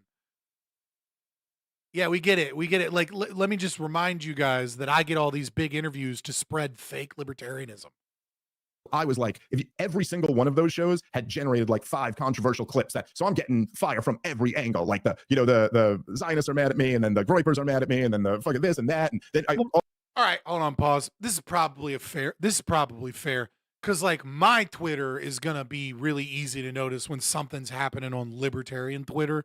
But if you're doing like the fucking, you know, the Candace Owens and all that, yeah, you probably are getting an insane amount of notifications from every degree. I'll give him that. Like, you know, but once you started engaging and you started being like, "Oh, maybe you guys are going to pull me back in." Fiat libertarian. Yeah. And there comes something weird about you. In the middle of all of that, there'd be like some tweet about the controversy, and then there would just be some libertarian who'd be like, "ZZ is inevitable." And like, I would be like, "All right, that is pretty hilarious." Yeah. So like I'd be lying if I said I didn't kind of enjoy the fun of all of this. Well, yeah. So like after we covered because we talked about Zulu's video on public property back when you were on my show almost 2 years ago, and that was kind of the first video of his I ever watched. Yeah, right. And I just thought, like we talked about back then, and I've talked to Zulu on his show about this since then, and I maybe understand a little bit more where he's coming from, but still pretty much agree with you that I think it's wrong to view public property as defaulting to unowned and just letting anyone on it. And I think it's kind of all we talked about. But then the more I looked into him, like he was he was what is it called, the Hazlitt Fellowship with Fee. He went through that, and yeah, he's got really good videos on Austrian economics. He did like the like the how was a pencil made. He basically did that, but with the iPhone, and it's really high quality. It's got a lot of views on YouTube, and he's actually good at explaining the non-aggression principle and anarcho-capitalism. And it's like all that stuff is like, I think he does do a good job at explaining the principles, and he's kind of capturing a lot of like the sort of the Zoomer, maybe younger millennial, like humor and energy and sort of like memery. So it's like, even when I disagree with him, there's stuff that I'm like, it's funny. It is playing into culture. And I think like there's a role for that in the liberty movement. But then I was like, when I was, doing the coverage of the video and hosting that debate, I was just like, hey, Zulu, what's funny is that I've watched some of your content and I really like it. And I've learned some things from it. Do you know that if it weren't for Dave Smith, I would have never discovered you or your content? So there's just something a little silly here about moderating a debate. Hey, man, don't forget Dave Smith's got clout. So far, his entire argument has been like, well, I've got clout, guys, and I'm taking scalps, and I got clout. You're not taking scalps. Like you're saying that you're right. I really, having grown up with a narcissist parent, I really don't like just throwing that out there. That's like a pet peeve of mine, right? Because like I've been through some shit, you know what I mean? And my mom especially has been through some shit. So I just don't like, I don't like that everybody's narcissistic kind of thing. You know what I mean? Like there's narcissistic tendencies in that, sure. I get it. But I just like, I'm real careful about that. Right, and that Dave's wrong, and that he's poisoning libertarianism. But anyway, it's just so like, on one hand, I'm happy because you brought up that point though, because it almost like I would have rather just gotten into some of the stuff that I saw from the video, but since you made that point, because I think it's really important to say, right, and this is one of my issues that I have with a lot of these what I just don't know what other word to call them, but like theory bros or something like that, like the people who I would view as ideologically captured, who would view me as like a sellout of ideologically captured by the ideology I'm supposedly adhering to. Okay, quick question. Are you not ideologically captured? Would you say that you don't believe in the ideology? Like, how can you say you're a libertarian and then critique and be like, these people, they're ideologically captured? I mean, they're libertarians all the time. Sometimes you got to be anti-libertarian. That's what real libertarianism is. ANCAP's against ANCAP. Like, what the fuck are you talking about? Yo, Drail, thank you. I appreciate you guys. We're way over my dono goal for the day. Like, you guys don't have to give me money, but Christmas is coming up. So if you want to give me money, fucking have at it, because I got kids. I gotta get some cool shit. Who deviates from libertarian principles or something like that. Like, I'm just trying to describe this as best I can. But one of the things that they do, and this has been very interesting, I've noticed this pattern for a long time in libertarianism, is that first of all, they present themselves as just the purest adherence to the irrefutable logical chain of principles. Like that's what I am, and you're deviating from that. And there is obvious certainty to all of this, unified theory of everything and morality and how you can deduce from first principles everything that ought to be known. But then they sneak in their strategy ideas and they act like it's all the same thing. And like when very clearly, no, they're mimicking the strategies that you fought for 10 years ago and using your arguments when you made people look into libertarianism. You're not converting people to libertarianism, bro. What you're doing is you're getting Gen Z Zoomers and fucking people like fucking oh my god, like Steven Crowder and shit to be like, I'm a little libertarian. I'm kind of libertarian sometimes. No, you're fucking not. And then what you end up with is a bunch of Zoomers that get exposed to fake libertarianism, then reject it because it's not principled and it doesn't work. And then they go become fucking, Nick Fuentes Groypers. And then you get to go on his show. You get to interview him and give him a softball fun little interview and be like, hi, guys that used to be libertarians.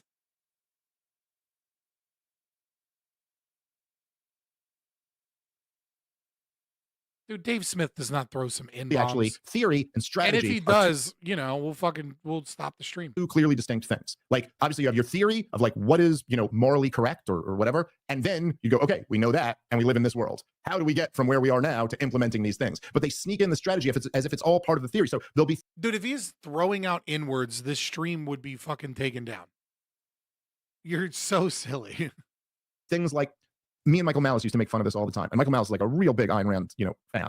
But you saw after in '64, after the presidential election, when LBJ destroyed Barry Goldwater and like a huge blowout, I think the second biggest blowout in modern presidential races or something. And Ayn Rand goes, the reason that Barry Goldwater lost is because he didn't fully subscribe to objectivist philosophy. And there were philosophical inconsistencies in his argument. And that's why he couldn't win. Now, that is such a wildly out of touch assertion when. Yeah, I heard people talk about this, but it's like, yeah, kind of based, but also no. You know what I mean? Like, kind of agree with them a little bit, right? Like, yeah, you know what I mean? But why are we celebrating who wins or doesn't win? Like, why are you saying that in order to win, what we need to do is give up our principles while still calling yourself the most principled motherfucker you know? Dude, we're not getting to 2 hours. I need you to understand this. I'm not reacting to this entire thing. I just wanted to see him crash out. I'm not like, and make fun of him. Like, what are you talking about? He was the most philosophically consistent candidate. Okay, if he drops it by singing the song, I'll just skip that part. And no one seemed to be moved by that at all. You know what I mean? But like, it's just like, really, you're just asserting as if it is a given that philosophical consistency is what moves the average person. So anyway, there's just a lot of that comes out where it'll be like,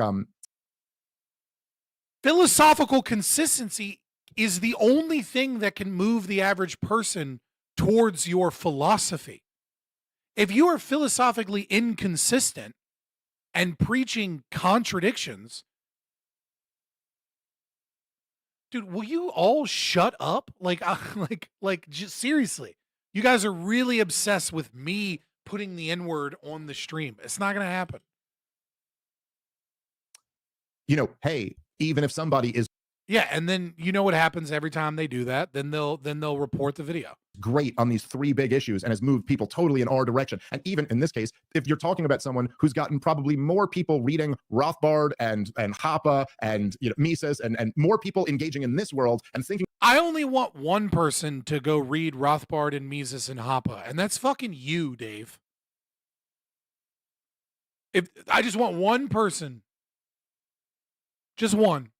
That's the person I would really like to read Rothbard and Mises and Hoppe. Because apparently you read it at one point and then you fucking forgot everything you read. About these ideas than anyone else, you still come up with a thing where like, no, but he's creating faux libertarians and therefore he's a net negative when like, anyway, I guess they slip a lot of this kind of like these ideas about strategy in with being the most virtuous, consistent libertarian that I don't think are actually have ever actually been well argued for.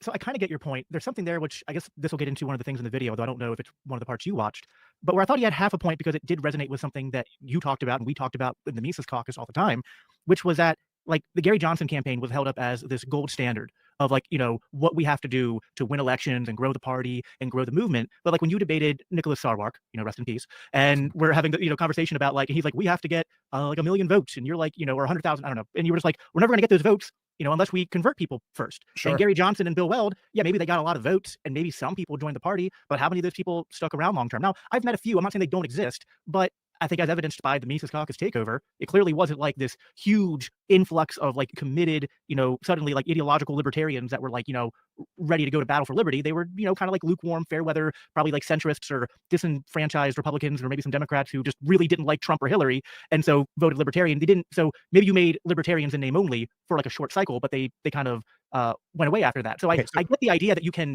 you or a presidential candidate can kind of do this, but I also think that like these things aren't sort of like happening in isolation because, even if you have like a bad libertarian candidate, and like I did this with Chase Oliver, even though I didn't like him and I didn't support him for the LP ticket.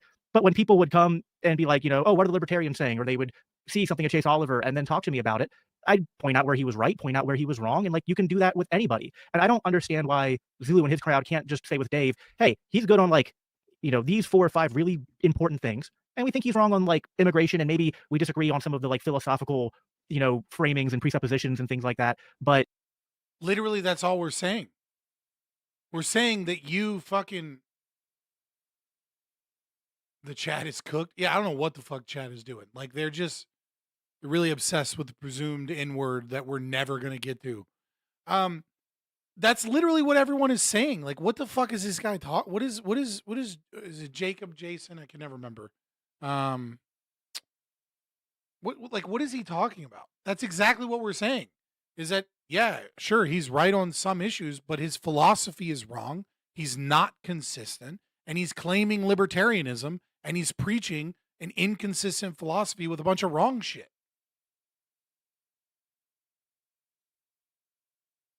Jacob, yeah, I can remember. You're still like you're bringing in so many people who are just now interested in learning about libertarianism. Well, I think that anyway. Go ahead. Well, look, I mean, if You're right. You're right. Who is Dave Smith? you're going to ask like why is it that they say that, then like I don't exactly know why they act the way they do, but I would say that there's probably a mix of several things going on. I mean, one of them is a real a very tough case of ideological possession, and we'll get into that in a little bit, but like that is a huge part of this. Another part of You don't know what ideological possession is. it is that there's emotional feelings on their end, and I think that they Being philosophically consistent and grounded in non-contradiction is not ideological possession. You heard a big word from Jordan Peterson, and then you thought that you would repeat it without ever having read Carl Jung or Eric Neumann. Guarantee you has no concept of what ideological possession is. Ideological possession is when the philosophy itself possesses you and you are no longer acting rationally or thinking critically, but instead you are acting upon a philosophy that has taken control over you. And that like you don't understand the grounding of the philosophy. Rather, you begin to act out the praxis of the philosophy.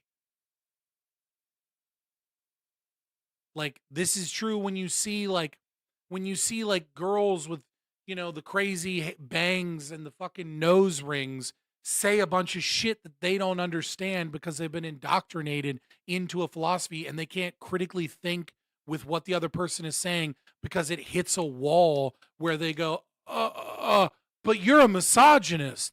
That's ideological possession, right? Like that's where the ideology is speaking through them as opposed to the person being a rational person thinking through the process.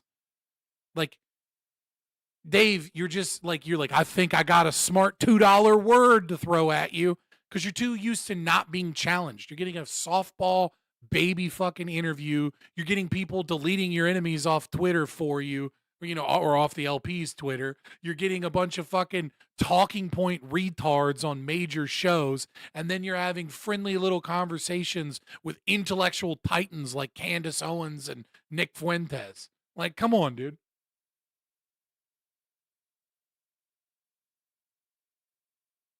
If Jordan Peterson survives and I can get you on his podcast, what do I get? You can get me on his podcast. I fucking a lot of acknowledgement and fucking maybe a job as my booker if you can get me fucking, if I can get famous and get money and get fucking, you can get me Jordan fucking Peterson, like, you know what I mean? Like, who else can you get? Like, it's time for you to get a salary, Stacy. Like, what are we doing? let's You just did call them commies. yes, that's right. And Or a fucking commission from there on out or something. Like, goddamn. they got upset about that, and that really bothered them. And look, I'm just, as I kind of indicated earlier, I'm in a little bit. Jordan Peterson has a lot of fucking health problems and has gone through, withdrawal a couple times and, some, benzodiazepines and things like that. And he's getting old too. Bit of a different place in my career, in my life. Like I said, his daughter isn't picky. I mean, who knows? Who knows? I'll give Zulu credit for what he's good at. I'll give these other guys credit for where they move the needle in the right direction. I don't care really if they give me credit for where I move the needle in the right direction or not. I see some of these guys. Yeah, you don't care. We're 25 minutes in and you're still fucking bitching. Like the married couple and the instead of just being like, yeah, I think he's wrong. Let's debate. unhinged things that they've been saying about me. And I'm just like, guys, I don't like, this has not been. I don't care. It's not on my radar. Anyways, I'm going to talk about it for 3 fucking hours because I can't watch a 3-hour video. Just accept the debate. An issue for me for years. I mean, you're out here taking scalps, brother. You got way more experience at it. I'm sure you're going to fucking destroy Liquid Zulu, huh? Take the debate. And I'm just like, guys, I don't like, this has not been an issue for me for years. It clearly. Stacey Pastry, I understand. As someone with an autoimmune disease, I fucking, it's not fun. And they've got extra shit and they get super fucked up. I get why they went carnivore and stuff. really still is for you. I don't care. You know, like He apparently has accepted a debate with. I don't know what is or isn't public. I can't say anymore. I'm kind of, but I think that a lot of them were very hurt by that. But at the same time, like, I don't know, guys, like, you know, like even the other day on my show, on when I had Tucker Carlson on my show, it was one of my biggest shows. We could bond with Michaela over your tummy trouble. I hate you so much. And I gave Alex Berenson props for being so good on COVID. And he's been goddamn vicious to me. Like, he's called me a Holocaust denier and all. Tummy trouble is also like, dude, fuck you, man. Like, I fucking drank some Mountain Dew Code Red and fucking was like out for a day and a half. Like, I still feel like shit. Types of horrible Going things. after you today. Like, yeah, he's Swollen fucking neck goiters and shit. Like, dude, it's not funny. going after me today, and I still was even trying to just be nice. So, like, I don't know. Like, did you get your feelings hurt when I said that? Well, okay, too bad. What do you care about? Do you care about your feelings being hurt, or do you care about this movement? Do you care about these issues? Because, like, I'm moving the needle on a lot of these important issues, and if that hurt your feelings, hurt your feelings. Nobody gives a fuck about hurt feelings here except you, Dave. What the fuck are you talking about?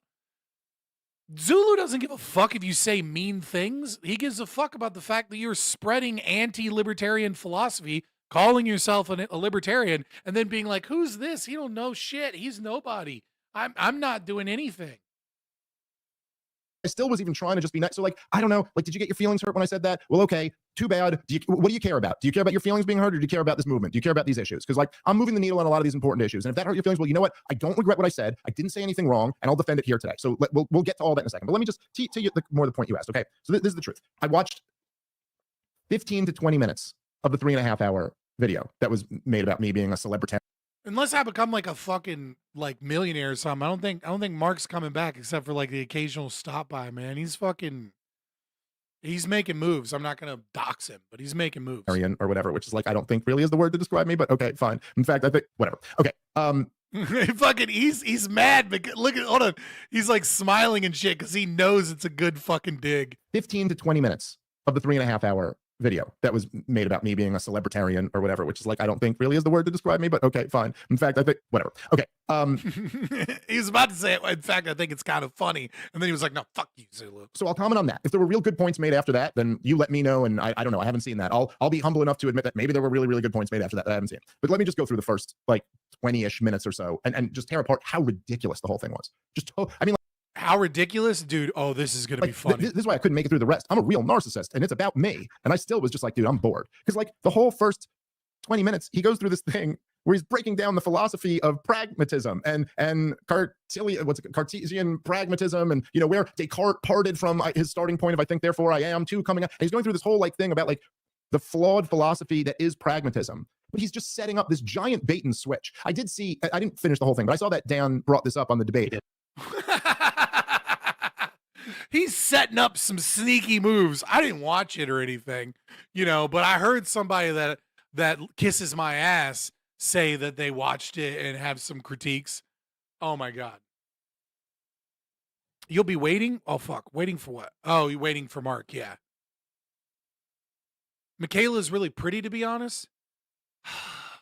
Man, Michaela is cute, but she's got a kid and shit. But like, I don't know. Like, I feel like she got like lip injections or whatever, and like, I'm not trying to be a dick. It just kind of ruins it for me. Like, I feel and this is just my personal opinion, man. Like, you know, like I fucking Michaela, like, I can't not look at them. You know what I mean? Like when they're a little big, it's just like, ugh. It's like I can't not see the like plumped up bimbo doll, like plumped up lips. I can't. It's a big turnoff for me. She's an attractive girl, and I'm glad she got her health, you know, together. Essay, but also like, you know, she's a married woman, right, with a kid and shit. I think I don't know too much about Michaela Peterson, to be fair. I'm saying, but it's just like, ugh, man, oh. It's not my thing. You know what I mean? I'm not my thing. I really don't like the cavalier way in which so many women are doing it too. Like, it's like, I really don't like that shit. I don't think it's good. Like, love your body, man. Love your lips. If you got a defect, you know what I mean? Fix it. You know, like, you got a gargantuan fucking ugly nose. I get it. Get a nose job, right? You know, one of your eyes is like fucking higher than the other and you want to fix it. Like, I get it. But having normal white girl lips is not a fucking defect, and like injecting shit that's like not good for your lips and not, and like it's not, I don't know, man. I'm not a fan. I don't like it. Do you prefer black chicks? Bigger lips ain't that common. Yeah, I do prefer black chicks, but I don't want lip injected black chick lips. Jesus Christ. I'm just saying, man, if you have a defect that's like really obvious, I understand wanting to correct that defect. I'm not saying every girl out here should get a fucking nose job. You know what I mean? Like I got a big old nose. I got a schnoz, right? Like I'm not saying like all the Jews need to secretly hide amongst us with the nose jobs. I support the nose jobs. Give me my check, Israel. Ha ha, they walk amongst us. Right? Like I'm not saying like I want everybody to get a goddamn nose job. I'm just saying if you got something fucked up and you want to make it look more normal, I understand that concern, and like I don't really fault you for wanting to walk around looking like a more normal or attractive person. But when it comes to like the like facelift that makes you look like an alien, and the fucking lip injections and the constant every girl needs to get a nose job now to have this weird fucking cokehead fixed nose, and yeah, there's certain things where I'm like, hey man, bit much. You don't need to carve up your face so that you look closer and closer like a trans Hollywood star or a bimbo blow up doll. You know, keep your face as it is. I'm never going to get to talk to Michaela Peterson if she finds it. I'm just saying, all I'm saying is the lips throw me off a little bit, you know, that she is a beautiful girl.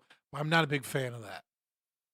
I don't know. I don't know if he pressed him about it more later, but the obvious bait and fuck, I am a professional bridge burner. didn't finish the whole thing, but I saw that Dan brought this up on the debate. I don't know. I don't know if he pressed him about it more later, but the obvious bait and switch is that everything he's talking about there, which he then will refer back to, he's clearly setting up that this is like what he's going to refer back to as pragmatism. So this is what the Prague caucus means, and this is what Dave means anytime he says let's be pragmatic or whatever. But the problem, obviously, there, Jacob, is that whole anything Descartes, that has nothing to do with what the caucus was, and that has nothing to do with what any of this is. This is just mega level cope from someone that didn't watch the video and probably doesn't understand it. Every time a libertarian has ever said I'm a pragmatist, they're just saying be pragmatic.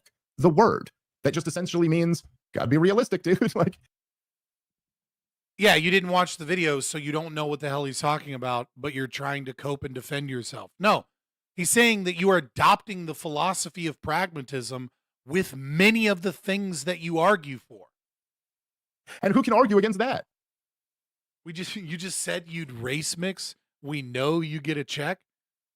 Would? Brother. brother. When I had my two blonde, blue-eyed, well, one of them's blue-eyed, white babies, somebody was race mixing with me, number one. And number two, yeah, I would. Yeah, I don't give a fuck. I like black women. Sue me. I'm part black. I'm part a lot of things. Who can argue that we're not supposed to be realistic? And like, I don't know. Obviously, look, I was not. Why'd you retract your message? Don't be a coward now. A member of the Prague caucus, and we had a lot of criticisms of them. But who could argue, Jacob, that if our view is that we believe in you think? Yeah, I do think having a kid changes you, you know, and does make you like, oh my God, we need change now. But having a kid changed me too, and it drove me towards ANCAP. So. Capitalism, and we're alive today. They're like, okay, well, what are you going to do? This whole section is just, I'm not a pragmatist. I'm just pragmatic. It sure does seem like you'd need to be pragmatic at some point. And so this whole thing is like a gigantic bait and switch straw man. It's a bait and switch straw man because I'm arguing for pragmatism, but how dare you set me up by explaining the philosophy of pragmatism and why it doesn't work and why it's wrong. That's, for some reason, I spent like at least the first 15 minutes of the video are on that. And so then he cuts to me at the Soho Forum. And this is where I got to say, I think the kid was pretty dishonest throughout this thing. And I don't know much more than this, but so he cuts to me at the Soho Forum, and he cuts to me saying, and this is getting into your point that you were asking about, but he cuts to me saying, hey, you know, we will never win 70 million votes unless we convert another million people and then another million people after that. That's our only way. But what's interesting is that he started the video there instead of starting it 20 seconds earlier, where if he had, it would have been very clear what, and by the way, this debate is fairly well known in libertarian circles at this point. And what I said was, I start by going, hey, I was listening to the Reason Magazine podcast where Matt Welch is interviewing Bill Weld about whether he's going to be the candidate next year or next presidential cycle. And he goes, there's this divide in libertarianism between the people who say that we want to win 1 million new converts and the people who say we want to win 70 million votes. But you're more of the pragmatist who thinks we could win 70 million votes. And then I go, yeah, that's pragmatic. Right. The idea that Bill Weld could win 70 million votes. And then I explicitly say there is no conflict between whether we should be pragmatic and win 70 million votes or whether we should convert another million libertarians. So it's out of context, but then when I zoom out and give the context, it proves that I'm being that I'm endorsing pragmatism. Don't worry, guys. I've always really been a pragmatist. Cool. Well, he's ignorant of the fact that layman's pragmatism comes from the philosophy of pragmatism. Yeah, it's almost like they're the same word. Dave blatantly lies here. Zulu showed it on stream. He blatantly introduces words that he did not say. Oh, Dave lying? He's probably just misremembering because he's got a big fucking ego and he doesn't actually like strengthen his belief system. So he's just like, he's vibing everything out, boys. So if he's vibing it out, he's vibing out his memories. The point is that we will only win 70 million votes if we convert. And like you said, if we get the votes without converting anyone, then what have we really won? Nothing. So when you take the whole statement, and I'm sorry, that is like, to me, like essentially a lie by omission to say that I was against, I was making the case for radical pragmatism. I wasn't making the case for radical.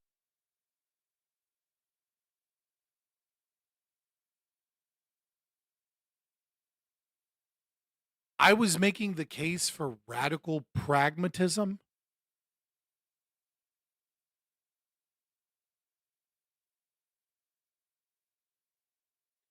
I was making the case for cold hot. I was making the case for dark light. What? What the fuck are you talking? What the fuck is radical pragmatism? To say that I was against, I was making the case for radical pragmatism. I wasn't making the case for radicalism against pragmatism. And of course, as I imagine someone like Zulu may have noticed if he was paying attention to this thing, I didn't look up the Rothbard. I'm not going to do the one. There's a lot of Rothbard articles on natural outlaws, but fair enough. Just debate Nick Sarwark and then not talk about the Mises Caucus strategy ever again. I talked about this on maybe 100,000 different podcasts where I very clearly explained that our vision was radical pragmatism. That our vision was like, yes, look, it actually, I said this many different times. If we... Oh, okay. All right. Hold on. I haven't read that article in a while. I know that I've read the one where he's talking about like what is a natural outlaw and like, et cetera. Okay.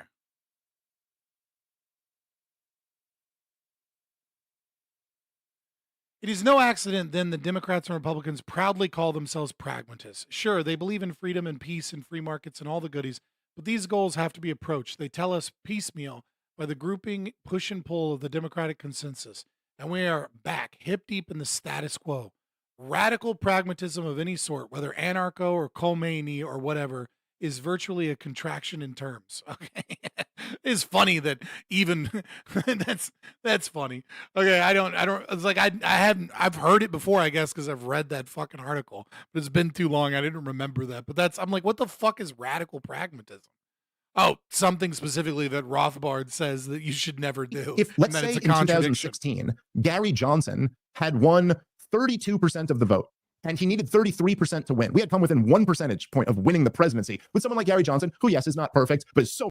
Bro, Liquid Zulu's video is a fucking long and arduous thing. I'm going to miss some shit, especially when I was reacting to it the first half. Much better than anyone else you're ever going to get as president. And then the next election cycle, the Prags were saying, hey, let's run Justin Amash this time. And then we came in and went, no, let's run Dave Smith. I'd be like, yes, they have a strong case because Jesus, dude, just do the same thing and try to get a little bit better. And we might make this situation much better than it is now. But that wasn't the situation. For all that compromise, you got 4% and none of them even stuck around in the party. So anyway, as I always said, as I'm sure I've said to you before, I guarantee. This is just him arguing for pragmatism. Me and you have had this conversation. I went, look, there is like the only part of the video that he watched is him setting up why pragmatism is a problem and where the philosophy of pragmatism comes from. And then he's just arguing over and over again about how we need pragmatism.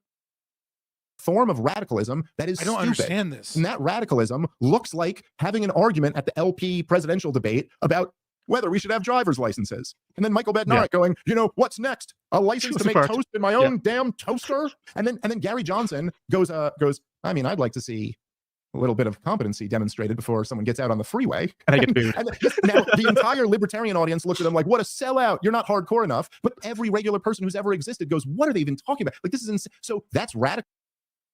Yeah, because if you actually understand the fucking philosophy, you could give a cogent answer and you could preach libertarianism and you could convert the small portion of people that actually that are capable of being converted to the ideology of libertarianism, not being like, isn't that crazy? We should justify driver's licenses and we should justify the state and we should justify all these things so we can get in and reduce taxes from 37% down to 32%. You're just a fucking Republican at that point. Dave Smith apparently has enough free time to spend 3 hours complaining about the video, but not enough time to watch the video. But it's also stupid. And now, by the way, even if you were running like an ANCAP campaign, you wouldn't lead with that. And then maybe if you had explained anarchism or something like that, and then someone was like, so you're saying you wouldn't have driver's license? And then you could maybe go like, well, look, the road owners can decide what, you know, you have to have in order to drive. Like, but there'd be a different way to explain. I'm saying there's a form of stop. So you just admitted openly that there's an ANCAP answer that's perfectly fucking rational and that people would understand the ANCAP answer. That like, yeah, ideally, private owners would be able to determine that, and insurance companies would issue licenses, and they'd be more effective at it than the state, and that the state is using it as a means of cataloging and controlling you, and that we don't need the state cataloging and controlling you with this monopoly on power and violence and this super inefficient form of tyranny. What we need is private property owners to protect their property and utilize companies and experts and things in a competitive market that brings us the safest roadway system. And that probably would look like some type of licensure, but it wouldn't be handled by the state and it would be better. It's almost like there's an ANCAP answer to this, and that you don't need to give up your principles to try and get normies to listen to you, that you just need to actually understand ANCAP. Radicalism that is stupid and not pragmatic. There's also a different form that is, but just to be clear, there's never been any change here. I was never arguing that we ought not be pragmatic in our goals, because that's stupid. And it has nothing to do with some philosophy that you think is based off circular reasoning, which I'd actually probably mostly agree with Zulu's take on the philosophy, but that's not what we're talking about here. That's not what we're talking about. You didn't fucking watch the whole video. You just watched it and you were like, boring philosophy stuff. Fucking nerd. I'm just going to lie about you. And then, and this is where I got up to in the video, but this was the part that I was probably most offended by, is that then he says that because I've embraced pragmatism, I'm abandoning Ron Paul's strategy of speaking to the remnant.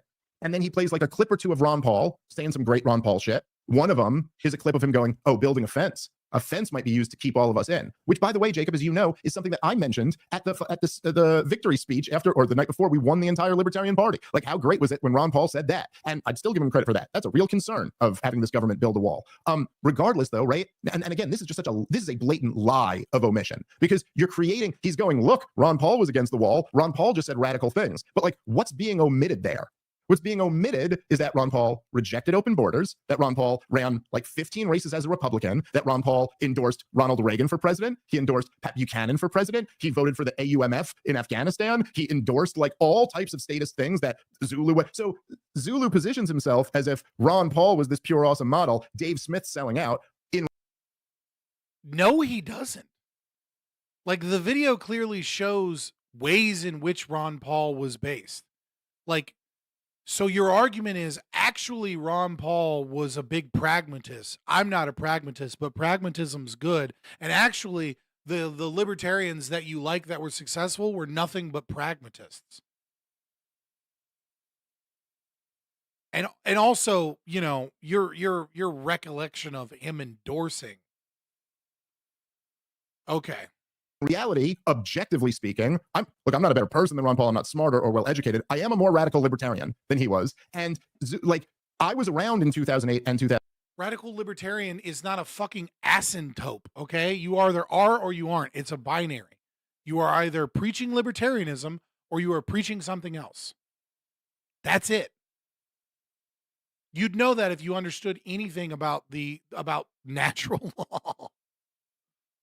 2012, and all I did was You're either preaching something that is full of contradictions or has contradictions, or you are preaching something without contradiction. champion Ron Paul. If Zulu was around back then, he'd have been an ankle biter, making a video about how he was a poison to the movement, and he was, you know what I mean, like costing us more than he's helping. So like that. So okay, I made it about 20 minutes in, and I went, this is all just too ridiculous, dude. Like I don't know, none of this makes any sense, and it's all based off like very intentional omissions and trickery. But again, that's only 20 minutes in, so I know that. And then I read what Adam Heyman said, and then I saw it's all trickery. It's all trickery. the clip going around, and I saw a bit of Zulu defending that I was calling. Yeah. If we start saying SS along with ZZ, that might be a problem. The memes will be great. For violence in your, which you could ask what you want to next, but at some point I do want to address that. But anything you want to say from that? No, I think we should cover that next, but we can stay here for just a minute. I think that I would mostly agree with what you're saying. I think this gets into a tricky thing with language where words do have multiple meanings sometimes. And, maybe because of the philosophy, you could argue that you should use a different word. Maybe you should say, instead of being pragmatic, we should be practical or realistic. I don't know. Sure. That seems to be a bit pedantic at the end of the day. I think that if you're just being good faith, like as he defines pragmatism in the video, which I agree with his definition, I think you would mostly agree, like the philosophy says that, what is good is whatever works. And even on issues, but that's never been what any libertarian who calls themselves a prag has ever been exactly. talking about. But far be it from me to defend the fucking prags. Like those guys hate my guts, and I hate most of them. But I'm sorry, that's just not. They were never saying it's good. They were saying, yeah, because they're not philosophically consistent and educated people, and if they are, they're shysters. Like, what are you talking about? Yeah, they don't explicitly say this. If you continue watching the video, maybe you'll be able to understand some basic fucking libertarian philosophy. And you'll understand that is the logical conclusion of many of the things that you argue for. saying, hey, we're libertarians. That's our philosophy. Now, let's see what can advance that. Now, they did it in all sorts of terrible ways, but that doesn't mean that the idea that you ever have to deal with reality is wrong. And that's all it means to be pragmatic. In the same way, if your dad ever told you to be pragmatic, he was never saying anything more than that. No, it's I mean, maybe, Casimir, maybe. Not a circular philosophy when any libertarian talks about it. Right, no, I agree. I mean, there's he's like literally, yeah, he's just describing how he supports and is for pragmatism and how Ron Paul is actually more pragmatic, and even says that he's fighting for radical pragmatism. Like, what are you on, dude? There's sort of like using the word in philosophy, and there's using the word in a more colloquial sense to talk the way about every libertarian has ever meant it. Who's ever really said just it. what most people mean when. No, yeah, because people mean. Oh, dude, you're appealing to the philosophical ignorance of people that are fiat libertarians, you know, Dave Smith included, and then saying like, what?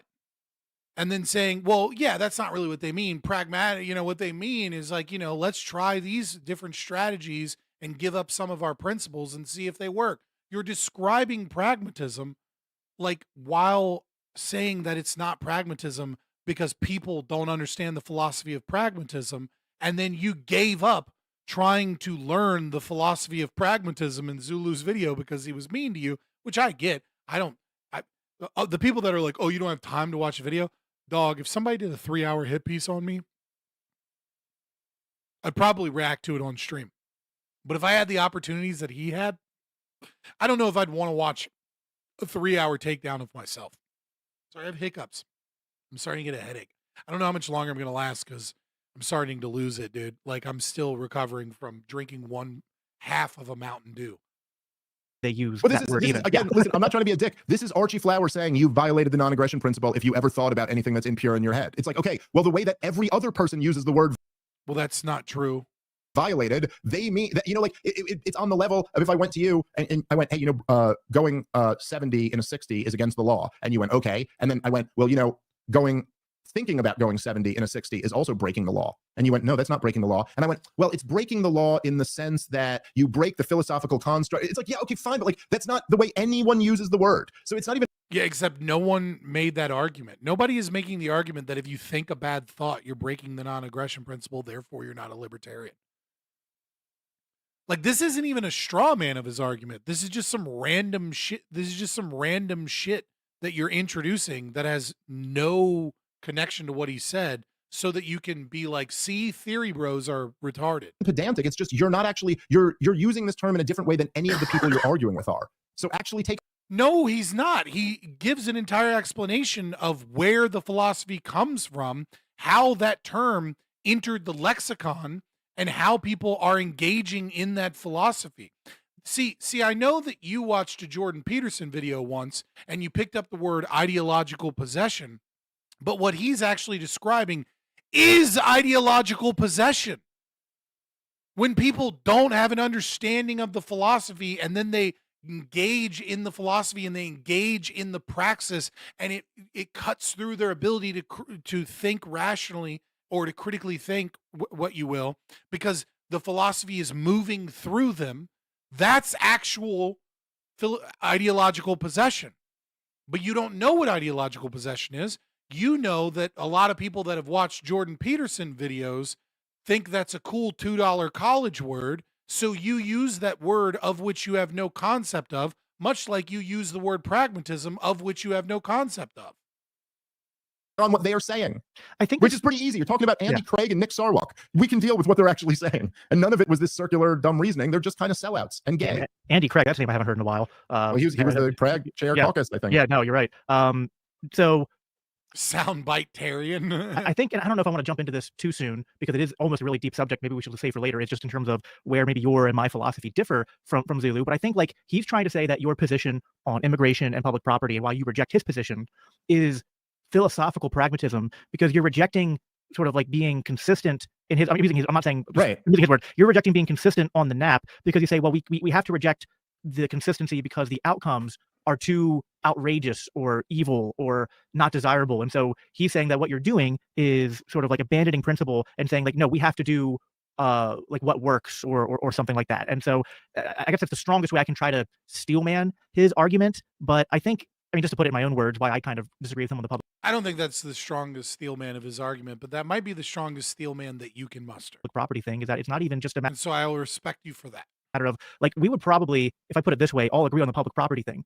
Because what I often say on this is like, and I was actually just having this discussion with LCI guys because we're writing a second edition to our flagship book, and we're talking about how to say this. I'm like, listen, sometimes the libertarian answer to a certain question is almost like there isn't one other than just book plug on why you should read us, but we don't understand the philosophy that well.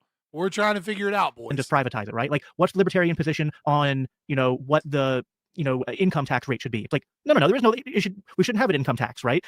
We would probably agree on immigration that there is no libertarian position on what the state should do with immigration. It's like, no, we want to privatize movement to where it's regulated by market transactions and borders. And I think the same thing applies to public property, where it's like, well, what's the position on how government should run public property? It's like, well, we're ANCAPs. We don't want the government to own property and have it be this public good. But then what you're saying is, now, while they're doing this, what should we opt for? Right. And that's not you saying that that's like some kind of like philosophical normative thing. You're saying that we have to deal with the reality where, like, as much as we might philosophically disagree with the idea of public property, we live in a world of public property. So how are we going? And then, like, if our kids are being put into these public property facilities, should we just be like, well, it would violate the NAP to keep the kids away from pedos? Right. So I guess that's where I think it's like, you're not. No one has ever made the argument that it would violate the NAP to keep the kids away from pedos. Like predators are criminals. They don't have rights. Saying really anything at those points about the philosophy, you're saying that, well, we have to be practical and deal with this real world problem in front of us. No, but they say you're rejecting the philosophy, and I think that's wrong. In other words, it's a cop out, and it's a very intentional cop out to be like, well, pragmatism is this circular, self-contradictory philosophy, and therefore, anytime you say deal with real life, I get to have a get out of jail free card. It's like, yeah, okay, forget that circular philosophy. Nobody's arguing for that. Now, fine, pick a different word, Jacob. Be realistic here. What can we actually do given the world that we live in? And I will say that, like, while there's this mix of reactions because every libertarian is like arguing their own damn thing, I guess what I think I appreciate about Zulu, which again, that's what I just described is what I've seen of the video. But I did read Adam Heyman's piece that he wrote about it, and he had a quote from Zulu where, like, I guess there's a challenge to a debate, and the debate that he laid out is like, I'll bite the bullets. I'll say yes to all these things. And so there's something interesting about that. Number one, while these other people like refuse to bite the bullets, or though like that married couple, they'll bite them, then pretend they never bited them, then act like that wasn't what the whole argument was about. Like that married couple? Like, dude, oh my God. Like that married couple is such a, you're mad at him. You're mad at Liquid Zulu for not giving you the proper respect you've earned from your clout. But but we're going to refer to Philosopher and Jack Lloyd as that married couple. Yeah. All right, buddy. Look, the point I was making was something like a little bit more than that. Like I would always say, and I would argue that I always use this example because there were a lot of libertarians who, when they discussed open borders, they would say, hey, it's just a peaceful man, a peaceful person, not violating the non-aggression principle, just crossing an imaginary border. And so it's immoral for someone to use force to stop them. And I was saying, okay, but if you believe that, and if you're going to take that energy into the debate, then you have to apply that across the board. And so that would mean that like a public school can no longer stop a random junkie from going into the 4th grade girls' elementary school bathroom or something like that. Now, the point of that example, Jacob, was always to get every reasonable person in the universe to go, well, obviously, we don't take it all the way to the end, right? But then you go, okay, so now we're talking about like, how should we feel about this? Now, I do at least grant that, from what I understand, Zulu is not only biting that bullet, but biting it, like complete, that he will actually say, and correct me if I'm wrong, maybe I'm even adding on to his example, but I think, tell me if you think I'm misrepresenting this, dude, because you know him better than me, but I think you would have to take it all the way to the level that like you will have to allow your child, like if your child is going to get raped and beaten and tortured to death in front of you, and you could stop it by stealing a penny, you cannot steal the penny. That would be immoral. That you have to sit there and not steal the penny and let it happen because I steal a penny to save your child as opposed to steal a penny to save the world. You can't justify stealing the penny. You absolutely can justify trying to stop the person from beating and raping your child. Why are you engaged in stealing a penny instead of trying to stop the aggression? Like the reductio breaks apart the moment you just think about it for half a second. You create a false dichotomy that you must steal the penny or not steal the penny, and what passively watch your child be raped? You know, like what? He's such a horrible person that no one will give him 1 penny for free. He must steal it. Yeah. I would, you know what, Dave? Just in case you're curious, I will pay a penny to keep your children from being raped. If someone asks me for a penny, brother, I got a whole change jar here, right here. You know that? Yep. We're saving children today, boys. Like what? You're violating the non-aggression principle. I mean, I think his exact example was that you have to let Martians blow up the entire world before you. So, am I really adding that much No, to go? You have to watch. had Now, look. Let me say a couple things. Dave Smith, we only live in the real world. How dare you not steal a penny to stop the Martians from blowing up the world? Got it. Your entire philosophy is only in the real world, except when you can make principled ANCAPs and try and make it look like they're insane. On this, okay? Because I think this is actually kind of, I don't know. Look, number one, there is a certain level of like a view that you could take, and I understand that Zulu will be like, I'm afraid to debate him or something like that. Like, I guess I'm willing to do that if you want to, but like, that's the debate. You have to sit here. You think we're going to have a debate? Like, what do you, Jacob? If I were to debate you on the idea that like, okay, the resolution is that God told me to murder you and your entire family. Let's have a debate on that. You want to debate that, or is that just so self-evidently ridiculous and wrong? And just also you're like, okay, so if that's true, then let's go to war. I don't know. Like, we're not debating anymore. Like, I mean, maybe not pick an example that's literally in the Bible that is a proclamation about your faith in God, and you know what I mean? Like their whole like story, you know. And there's some guy where God was like, kill your kid, and he was like, fuck, I guess I got to do this because I have faith, and then God stopped because God wouldn't do that. And then like a whole thing there, you know, about a lesson about faith or something. I mean, if you're going to claim Christianity as your moral scope, maybe not pick that specific example. you're going to tell people, In private property social order, there will be voluntary designated penny providers for such scenarios. If those scenarios are common, there absolutely would be. You know what I mean? Like, I mean, I don't know. 100% of serious people just will reject that. The idea that it's immoral to like steal a penny to save your child. right. Well, I mean, like in order to clean it up, Povol, you would have to explicitly, right? If I'm like, let's say I get shot in the gut, right? Someone shoots me in the gut, and then there is a car in front of me, right? Somebody else's, and let's say it's like my roommate, right? It's right. My roommate is like at work, but for whatever reason, he didn't take his car.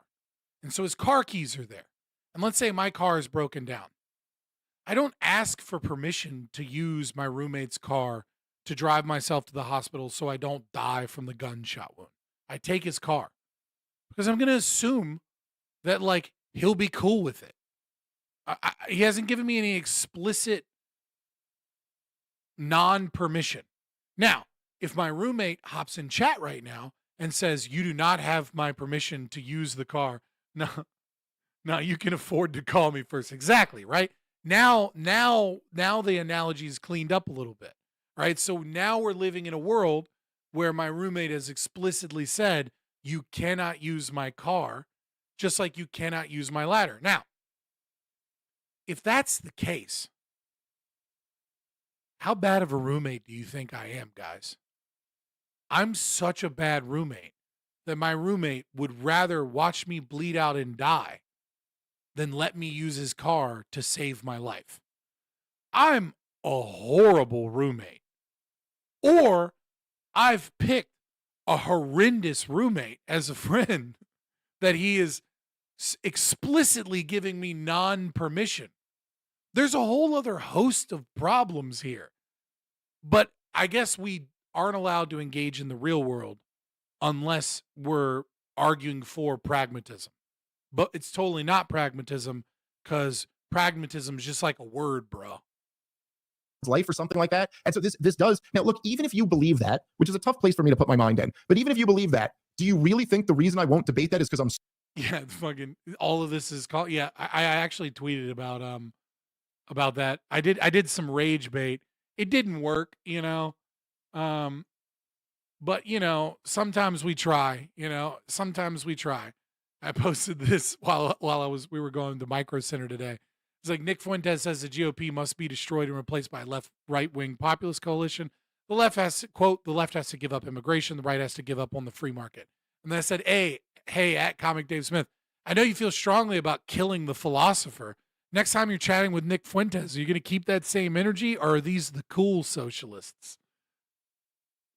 so scared.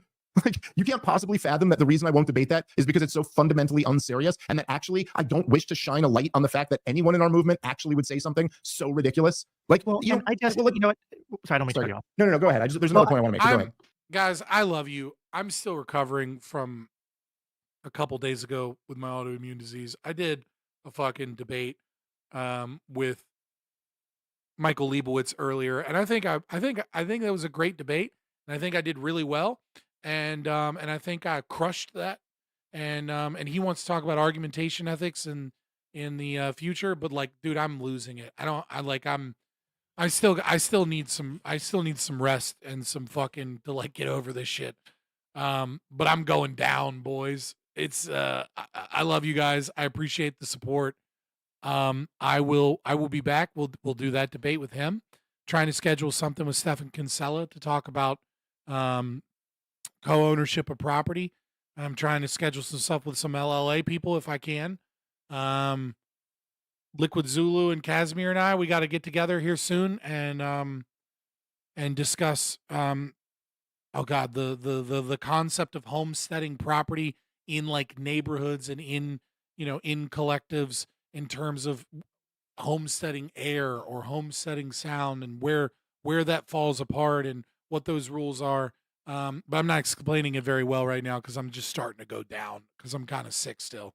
Can I be on stream next?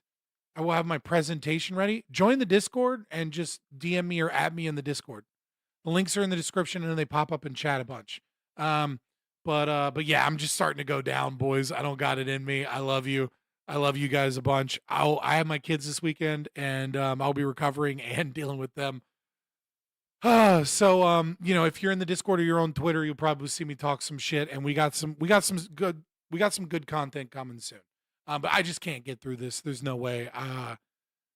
Yeah, I'm starting to fucking lose it under these studio lights and shit. I'm gonna start getting incoherent soon. We get it. You're not as good as Liquid Zulu. I've done longer streams than Liquid Zulu. Fuck off. I'm sick today. I'm recovering. It is what it is. I'm in Discord already. Oh, Crown. Yeah, Crown. Yeah, just DM me. I don't recognize everybody's fucking YouTube names with their Discord name, especially when they change their fucking YouTube names, because you Crown was a YouTube name you had in the past. All right, brother. But I will see you guys soon. Obviously I'll probably be back Monday. And yeah, we got some stuff coming. I appreciate you guys. Deuces.